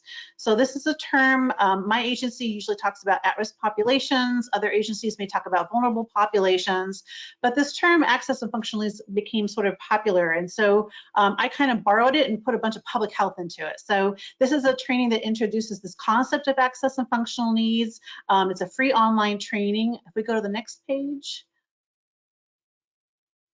So people with access and functional needs can be all kinds of folks. They can be children, older adults, people with disabilities, people experiencing homelessness, people with limited English proficiency, people with chronic health conditions, you name it. So all kinds of folks may have access or functional needs. And so it's a nice comprehensive approach to just kind of say access and functional needs, because that hits at a lot of these different types of requirements for at-risk populations. Next page. And so one of the things we introduced in the training is something called the CMIST framework. Again, something I didn't come up with, but I borrowed and then amplified it with some public health. So CMIST is a 5-piece framework. It's an acronym. So C is communication, M maintaining health, I independence, S support and safety, and T is transportation. So these are kind of these 5 categories that we can use for planning across different access and functional needs. And if you look through these different categories, they're really helpful, I think, for folks who maybe are not looking for a diagnosis or something specific, but some general categories for planning that help to hit on these different types of at-risk populations, access and functional needs. Next page. So this training is available for free. If you haven't used the Train Learning Network before, there's amazing free training available. It's sort of for public health, but there's all kinds of great training on there. So our training is there. It's a free training. I think we're going to have our CEUs available soon. It's taken a little while, but it's a free, about a 90-minute training. Next page. And so similarly, we've created, this is brand new, we have a new course on addressing the needs of older adults in disasters. This training was built with emergency responders in mind, with public health and emergency medical responders, knowing that, you know, a huge majority of people they encounter are going to be older adults. And there's often some assumptions that older adults live in nursing homes or maybe live in facilities. So we wanted to kind of dispel those misassumptions and clarify that many older adults live in the community independently and with other friends and family. And so this is a training that helps to go through kind of what, you know, the diversity of who older adults are, common conditions, including chronic health conditions and medication management that may be issues, and offers some promising practices of how to address the needs of older adults in disasters. Next page. Similarly, this is on the Train Learning Network. So this is another free training available. We made sure we made this up only an hour long. I know a lot of folks who work in emergency response prefer shorter training. So we really worked to make sure we kind of consolidated the information here. So this is a free online, brand new training available for addressing the needs of older adults in disasters. Next page. So another resource I wanted to highlight is a toolkit, again, on the topic of older adults and people with disabilities. This is a capacity building toolkit for including the aging and disability networks in emergency planning. This is something we put together in partnership with one of our other sister agencies at HHS, the Administration for Community Living, as well as a couple of our national associations help pull all this together. Next page. So this is a toolkit that has several goals. Sort of the big overarching goal is making sure that we have information that's available to ensure equal access to emergency preparedness, response, and recovery resources. But what it does is it helps community-based organizations become more engaged in their own emergency planning. We know continuity of services is so critical in emergency. So it helps community-based organizations plan for their own continuity in a disaster. It provides tools and resources that are specific to supporting older adults and people with disabilities. Again, people living in the community in their own disaster planning and how to support those clients, as well as providing information to sort of help connect the dots. We talk about that proverbial emergency management table, and not everyone's included there in some communities. So this information helps our Administration on Community Living's grantees, those aging and disability networks, get enough information to kind of engage with public health and emergency management to be part of that planning community. Next page. Another resources I wanted to touch on is another toolkit. This was built a few years ago with partners at the Veterans Administration and with HUD, and it's focusing on individuals experiencing homelessness. So this is our disaster preparedness to promote community resilience. Next page. So individuals experiencing homelessness are particularly relevant for thinking about environmental justice because they are often exposed to the weather, they may be transient, they may have limited access to nutritious food, often have serious and complex medical conditions and co-occurring substance abuse conditions. They're often at high risk for communicable diseases. And next page. So in thinking about the sort of intersection between homelessness and environmental justice, we know that it's really important to plan for these populations. Increased heat and cold can relate to morbidity and mortality. Pollution can exacerbate, pre-existing conditions, increase access to vector-borne illness. And again, just sort of those weather events are particularly vulnerable. People experiencing homelessness may be particularly vulnerable to weather events because they may be more prone to be outside than other populations. Next page. So we built it's a three-part toolkit. So it really focuses on sort of three different types of folks who may use these resources. One is a set of recommendations for building an inclusive emergency management system that is thoughtful of and addresses the needs of individuals experiencing homelessness. So it talks about different community partners that may be part of this planning to address the needs of this population and how to sort of build those the communication and strengths and leverage those partners and their expertise in planning for those emergencies that may be particular to the homeless populations. The next page. The second part of this is specific for homeless serving providers. Again, helping them do their own capacity building to make sure they have continuity of services, thinking about how they can work with their clients to serve their needs, and different skills and resources that they may want to bolster to be able to provide those supports during a disaster and emergency. And then the next page The final piece is what we built for HHS. This is focusing on healthcare providers. So thinking about behavioral, mental health and medical healthcare provision for individuals experiencing homelessness. We wanted to create resources that talked about some promising practices, providers who may already be familiar with this population, as well as how to work with and support others who may experience surge, such as emergency departments and others who need to be thinking about how to plan for and address the needs of individuals experiencing homelessness, and to maintain continuity as well as follow-up care following a disaster. Next page. So we've also been very busy working on the coronavirus. COVID-19, I think, has taken up a lot of time for all of us across the federal, state, local sector. We're all experiencing this public health emergency, and some of us in the context of other natural disasters also co-occurring. So we have a set of resources on our ASPR webpage, and I'll mention just one of those that are specific for at-risk populations and community-based organizations. So on the next page, so we put together a set of resources for community-based organizations. This was sort of thinking about, as we were going into sort of reopening, you'll remember not too long ago, we were thinking about how to help organizations return to work. So information about equipping community-based organizations for returning to work, both safety for the workforce and the workplace, information on supporting clients and family caregivers, including thinking about behavioral health support, both for clients and for employees. Thinking about innovation, things like telehealth and using electronic health records and different types of technology that could be helpful in sort of our new environment.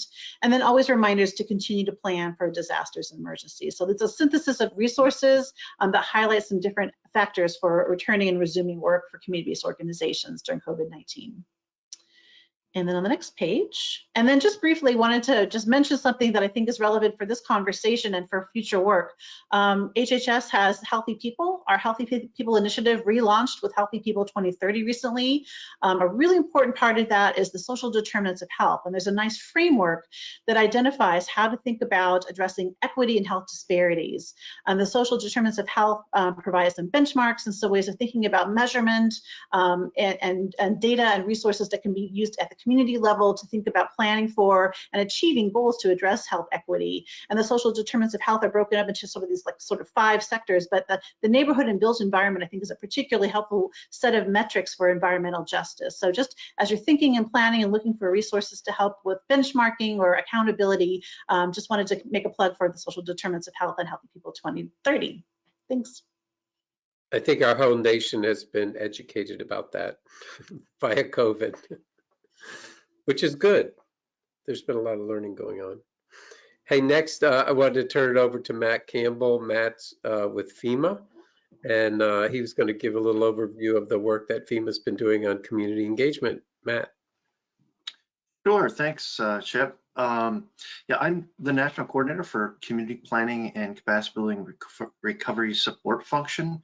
Not sure how many folks are familiar with the National Disaster Recovery Framework, but I would strongly suggest all on the call to look that up and peruse through it. Equity and inclusion are interwoven in that, and I think a lot of the concepts and approaches will resonate with this group in terms of the challenges that we face.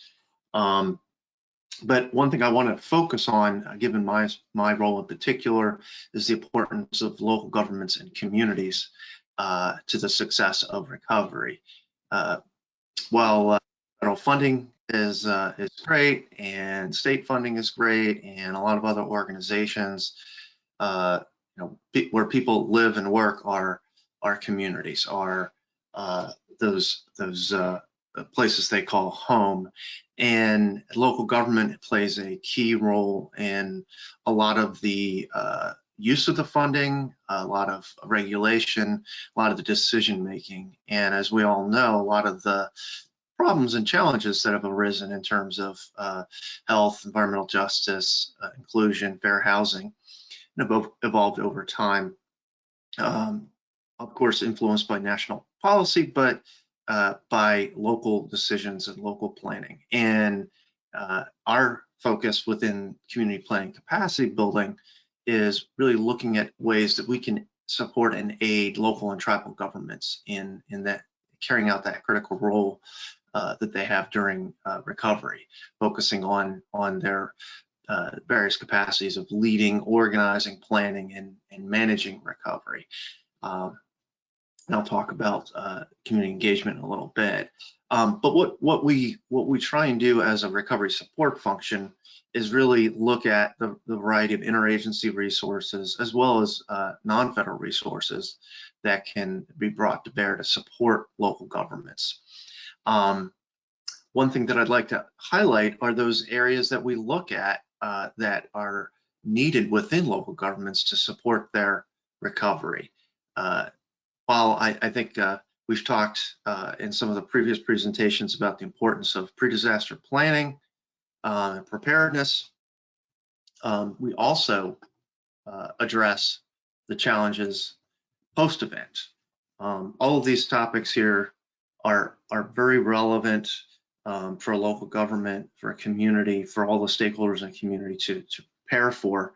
But one thing that we see in the CPCB RSF, deploying post-event, working with states, working with local governments, working with communities, is the consistent capacity gap in many of these areas.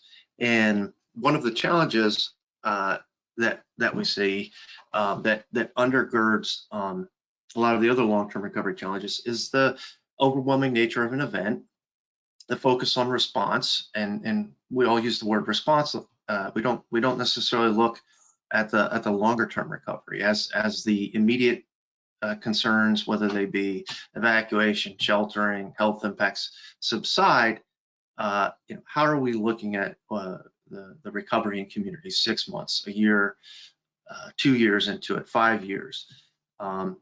Folks are still looking at Katrina and the long-term implications of that. There'll be, soul searching on the implications of recovery efforts in Sandy, in New York and New Jersey as we continue. What role does that capacity at the local level play in supporting and fostering a successful recovery, and where does it fall short? And I would argue in many of these areas, it falls short in many communities. Disasters are a time of opportunity where there's money, things have been in upheaval, and there's an opportunity to remake communities. But unfortunately, there are also times where that opportunity can turn to limitation and kind of a negative activity, negative action, where policies in communities or lack thereof can continue to exacerbate some of those challenges and limitations. So what we look to do with the National Disaster Recovery Framework is try and set a national direction, asking states and locals and tribes to prepare ahead of time and to address those recovery capacities, and then prepare through the CPCB RSF, the other RSFs, and the partners in the federal agencies to come to a disaster. And we typically only deploy to the more significant disasters where there's major rebuilding and recovery. But we come in and we bring resources to support the activity and the needs and the gaps at the local level. And so talking a little bit about CPCB, sorry, I should say on the last slide, one of those capacities that we really, I think in this group would focus on the three of them in particular. Communications, engagement, and inclusiveness. That works hand in hand with needs assessment and effective recovery planning. We see communities chase funding, throw funding at problems, and not engage their community members, their stakeholders, not come up with solutions that take advantage of those opportunities in a positive way to change the trajectory of some of the challenges. So what do we do about it? FEMA does bring some technical assistance capability, and that's interwoven in these areas of support focus. But we're also working with other agencies that have planning, recovery management, grants management support that work within their programs. Unfortunately, there's no discrete funding source from any particular agency that comes to the rescue. There's slight improvements here and there along the way. Economic Development Administration often provides recovery coordination coordinators at the regional planning or economic development district level. So for example, in that fifth item there, we work with them to leverage that capacity. After an event, we do assessment and analysis to help support our partners, the states, in understanding the condition, the impacts versus the vulnerability of some of these communities, and start looking at better strategies to evaluate high impact versus low capacity areas. And this is an area of continued development for us at FEMA, is building networks when we show up in a disaster. So helping to tie together some of the professional associations and other organizations, and then also supporting, we work through the state supporting just-in-time capacity building training, and that's targeted at the local government level. Getting the mayors, city managers, grants management, other staff within cities to understand the full breadth of things that they need to think about, so that they're not just reactionary or caught flat-footed, that they can become more strategic and understand the importance and value. And we've done this over the years in a number of different ways, through symposiums, trainings, peer-to-peer events. It's great when it happens. We also worked on specific targeted support. We're working more, and I'll touch on that in the next slide, with some other FEMA components, as things seem to be fairly rapidly changing, I would say, in the last 6 to 9 months in this whole area, but building some of the other targeted support capabilities. And then the last item there, planning technical assistance. FEMA has gone in and supported communities, particularly high impact, low capacity, with recovery planning support. And that's key in those areas that we see local governments that have really no planning capability. There was a presentation that I unfortunately missed earlier today, where there was some discussion of GIS support. The municipalities in Puerto Rico, many of them have very limited capability. There were efforts to help facilitate some GIS support, so that they could at least understand where the damage was, where their facilities were, and have conversations with community leadership about how all those pieces fit together. But those things are often lacking, and limit our ability to address all of the issues of equity and vulnerable populations. So next slide, please. So I wanted to touch on FEMA and the different components within FEMA, and highlight some of the recent efforts or other components that maybe folks aren't aware of. But I think they all have an important role to play in bringing in equity, inclusion, planning for vulnerable populations, providing connectivity to other organizations and other resources that many in this conference may not have thought about. One important change, FEMA's Office of Equal Rights, until earlier this year, it was mostly focused on internal compliance, FEMA personnel issues. Well, they've recently expanded to have a whole component dedicated to external civil rights, and their new person working on that I've talked to her, and we've had some really great discussions about how we could collaborate and ensure that there's a much improved coordinated focus out in the field offices. This is when FEMA's deployed, to be looking at how civil rights requirements are integrated, but also keep a holistic eye to the overall recovery, and how we can facilitate agencies, organizations becoming involved, how we can facilitate local governments access to information to understand, how to do the right thing, or how to address challenges. FEMA's Office of Disability Integration and Coordination has been working well over the last several years to bring that focus to our operations. The recovery directorate, which is where I'm based out of, has recently created an equity and disaster recovery work group. And that is partially based on some recommendations we're expecting from FEMA's National Advisory Council. They were tasked with looking at equity and small communities. These are issues that have been circulating over the last several years within the emergency management community, as I'm sure the interagency work group knows, and that seems to be prompting some additional activity at FEMA. So I'm looking forward to participating in that work group and seeing how we can bolster our field engagements.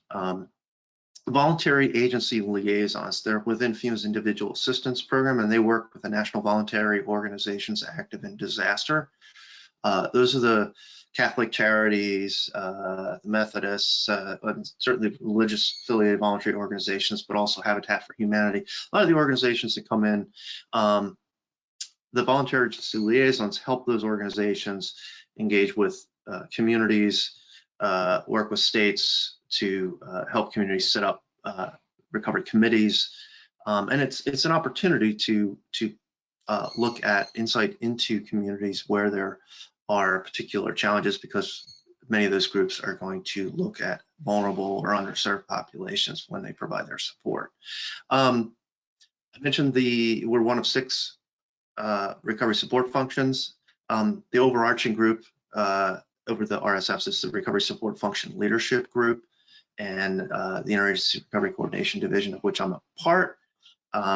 The Recovery Support Function Leadership Group, much like a lot of these other components within FEMA, we've been looking at how we can best integrate things, and COVID and the work and activity and the issues that have been raised through COVID have certainly opened the eyes, I think, to many in the group as to the cross-cutting issues and how that can come into play.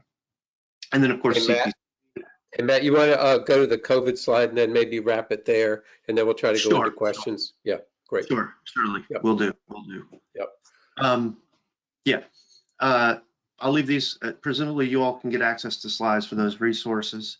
I'm not going to go through the detailed COVID slides, but there's several slides following this that'll give you just an overview. Some of which these issues you may know, some of which you may not have seen charts and graphs, but wanted to give you an opportunity. And if we had time, which we don't have quite the time in this conversation, and you could just keep flipping through them, but they illustrate the overlap between local government, loss of services, income and employment challenges, small business and minority overlap, and job vulnerability.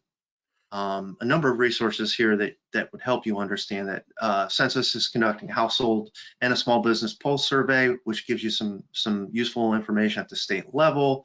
Other organizations, Financial Health Network, looking at ability to pay bills. There is not a lot of real fine-grained data in a lot of these areas, but there are certainly many of sources of information that can help illustrate the nature of the challenges. So with that, I'll conclude mine and turn it back to Chip. Matt, that was great. I'm sorry we can't go through every, like I'm a data geek, so I'd be happy to go through every single slide. But yes, I think our presentations will be made available to everybody. What we wanted to try to do is be able to respond to some of the questions that you've brought up, or actually invite you to put in questions in the Q&A box. And thank you guys for bearing with us. We tried to give you a good overview of this issue, and hopefully we've maybe excited you to some possibilities to jump in yourselves into this space where EJ and disasters intersect. I had a couple of topics for discussion that we did in our town hall, but again, that's up there on that slide right there. But I think Kenda Kenda, if you had some questions from the audience that you might want to throw at us. Yeah, sure, Chip. Can everybody hear me? Yep, perfect. Okay, great. I'm just going to read through them as they came in, and I see, let's see. Arturo Archila commented, as someone that has over 30 years of responding to disasters, seeing the big picture being the definition of resilience, what advice do you give activists to withstand our current marathon? Yeah, keep laughing, have a good attitude. Don't sweat the small stuff.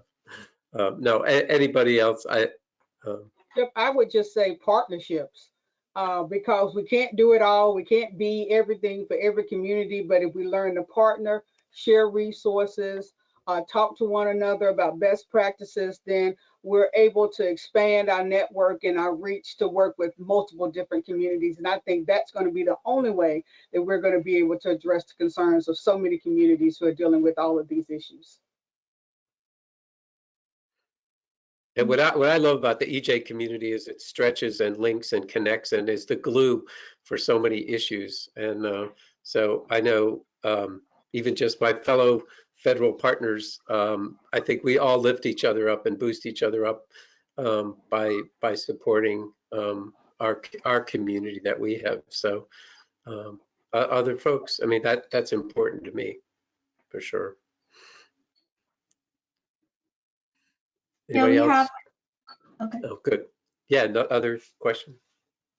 Yeah, we had another question from someone. This is interesting. Many of the EJ communities have been and continue to be affected in the Lake Charles and surrounding areas as a result of industry damage, which has resulted in toxic chemical releases. Are there any mechanisms in place to provide community members with reporting tools that may enable quick response to these toxic releases? Yeah, I know our engagement has been with small grassroots organizations, specifically Endelon has been doing a project there, the New Orleans Worker Centers, and CEDA out of Port Arthur, Texas. Hilton Kelly has been leading another effort. And so those efforts have involved doing training for people doing cleanup, like mold and muck and gut and debris removal, as well as feeding people, which is really important. So I'm not sure if other agencies had engagement, but I know that's sort of, we actually had all of our people evacuated because of Delta. Is that last week? Whatever the last hurricane was. So yeah. And also our regional office, EPA, is heavily involved in addition to the national advisory. NEJAC is also involved with Lake Charles. Right. Yeah, Chip, I also wanted to mention that the Deep South Center for Environmental Justice have these county maps in the Gulf Coast communities that talk about hazards, they talk about COVID, they talk about releases and other toxic inventories that they've been developed, and they've been putting out those maps at least once a week for various counties in and around those areas. And so I would suggest that as another opportunity to see information in real time. Great. Yeah, I know. Just to pick up on that, Matt, I think with DOG, which the data group, I think that's been a really interesting challenge of data that's collected by local grassroots groups, but then interconnecting it with other databases that I think you all have been trying to do, and probably we could do a lot more of, connecting national, state, and local together. Yeah, and using the example of Hurricane Laura in Louisiana, Louisiana is actually I'd say in pretty good shape compared to other states if we're looking at recovery. Now, I mean, the immediate response issue and that contaminant, that's certainly a challenge, but how do we fix that? How do we improve that condition long term? Our folks on the ground are working with the state, and the state actually has a resilience recovery framework, and I was trying to remember the exact name of it. But after the Baton Rouge area flood, there was a lot of activity. Governor actually, there was actually legislation, won a few states to do that. They have they call them, RSF1 is actually the same as community planning capacity building, and they're very active in their Office of Community Development. And I know I've heard them talk about, we need to look at safe drinking water, when we're talking recovery. We don't usually get to that point of having that kind of conversation with the state. And I think, and that's the agency that controls a lot of CDBG funding. The fact that they're thinking more strategically and early is a really good thing. That's what pre-disaster planning does at the state level. That partner, that other agency, which is definitely much closer to the communities and the ability to help troubleshoot those issues. That's key. It's a bunch of us feds talking, but we've got to work through those non-governmental partners, the states, the locals. They have to be better prepared. They have to look across these issues.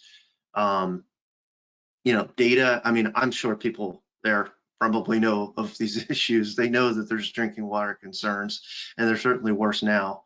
The sea level's been rising and inundating Cameron Parish for a while. The population's half of what it was. There's a lot of change. It's just accelerated right now. So I think it's a good example of the peril and the opportunity of recovery. Great, thank you. Thanks, Matt. Sorry, Chip. No, you go, Kenda. I was just wondering. Yeah. I have 2 more questions. I'm going to try to squeeze them in our 8 minutes we have left. How do you incorporate underserved communities with health disparities into the planning and preparedness framework? Wow, that's a good challenge. It's sort of the reason that our group exists, because in the sprawl of the federal government, it's really hard to be connectors of agencies and data and geographical areas and communities. And I feel like that's sort of a task ahead for us that is going to be a challenge. We have the challenge to help the federal government regain trust with people. We have the challenge to have the federal government become functional for people again. So part of that challenge is also in the front lines and in the grassroots to try to be the change agents that can make that happen. And I think that's part of why we're here talking to you all, is that we're trying to send a shout out to folks that we need help with this. And we need folks to focus on it, because it brings together so many issues. And I'd say partly, Matt, even the work that you guys have done with DOG and the slides that you flipped through, we know how important data is to show to people, and people don't acknowledge that an issue is a problem until you can demonstrate it with data.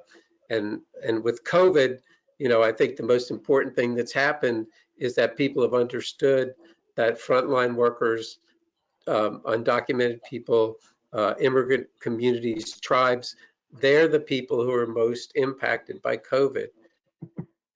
And that means that we need to pay more attention to them. So I think what's important is that we create a good source of data to demonstrate that the problem exists in order to get a response. Yeah. So, I'd other add, thoughts? If I could add real quick. Please. I glossed over the slide on resources, but there were two things in there in particular. Oh, actually, yeah, the pre-disaster recovery planning guys. So there's one for tribal government, state, and local government.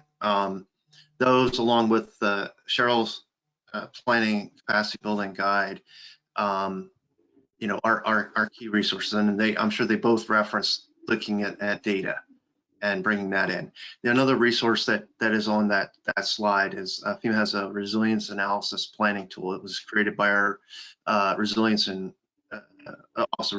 preparedness directorate, and it's, if you've seen the social vulnerability index, it's kind of creates another version of that, but it also provides the data at the county and the census tract level. And that's been promoted as a planning tool. Could be used for recovery planning, could be used for response planning. But you know, I think FEMA's role, aside from federal response, is how do we help states, tribes, localities do these things? How do we help them integrate it? And you know, one thing we've learned working in other topics and areas, you know, Economic Development Administration is worked on policies to work with their economic development districts to have a resilience component in those economic development strategies.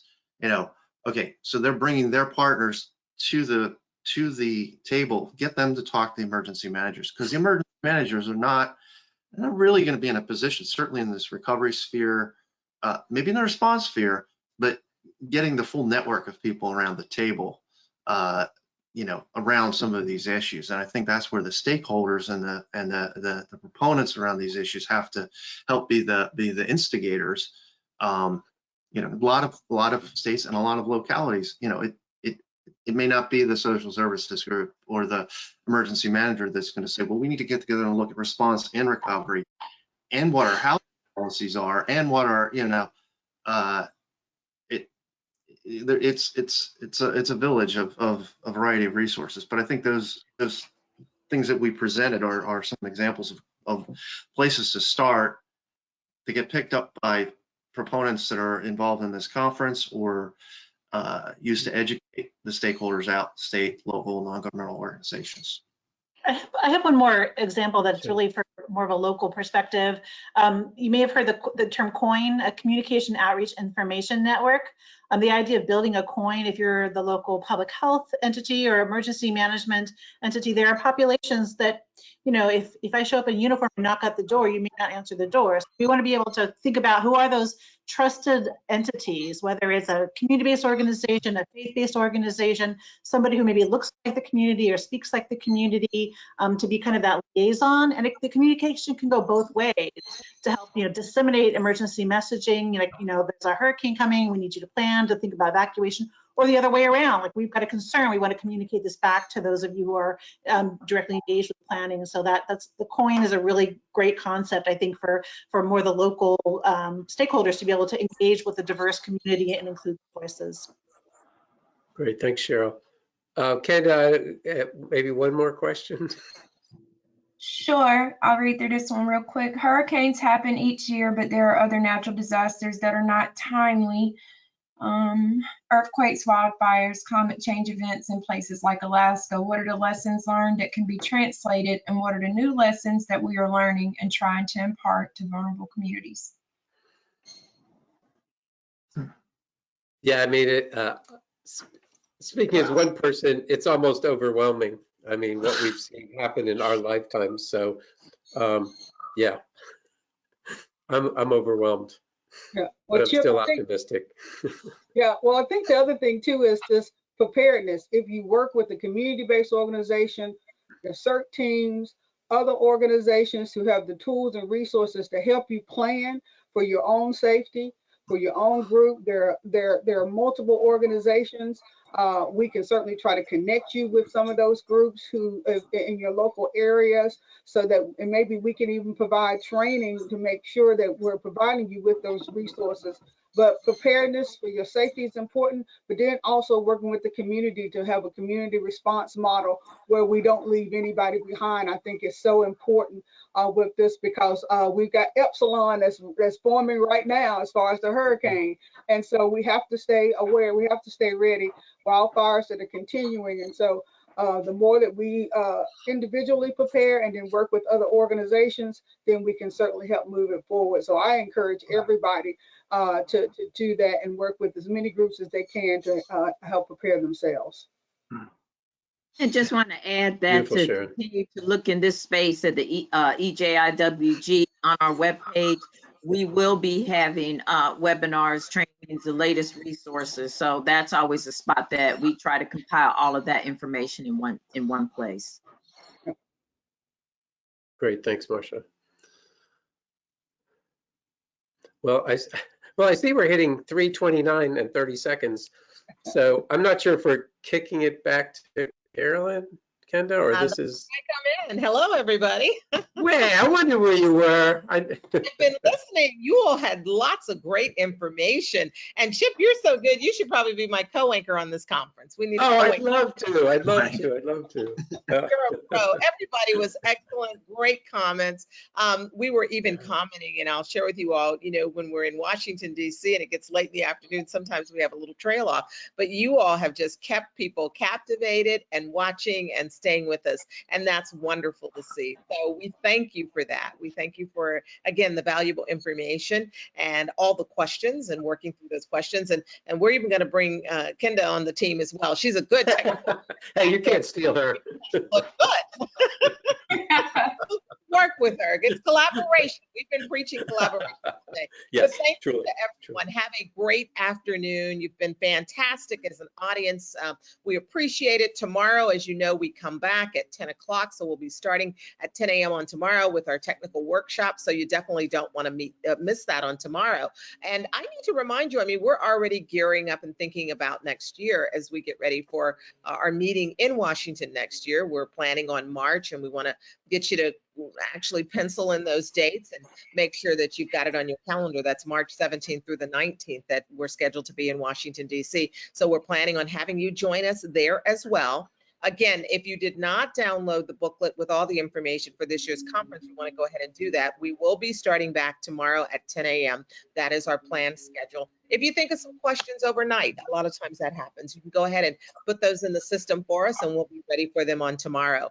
It's been a great first day, a great way to kick off. We thank you for being a fantastic audience and we'll look for you again tomorrow. Until then, have a great evening. Good night, everybody. Thank you, Carolyn.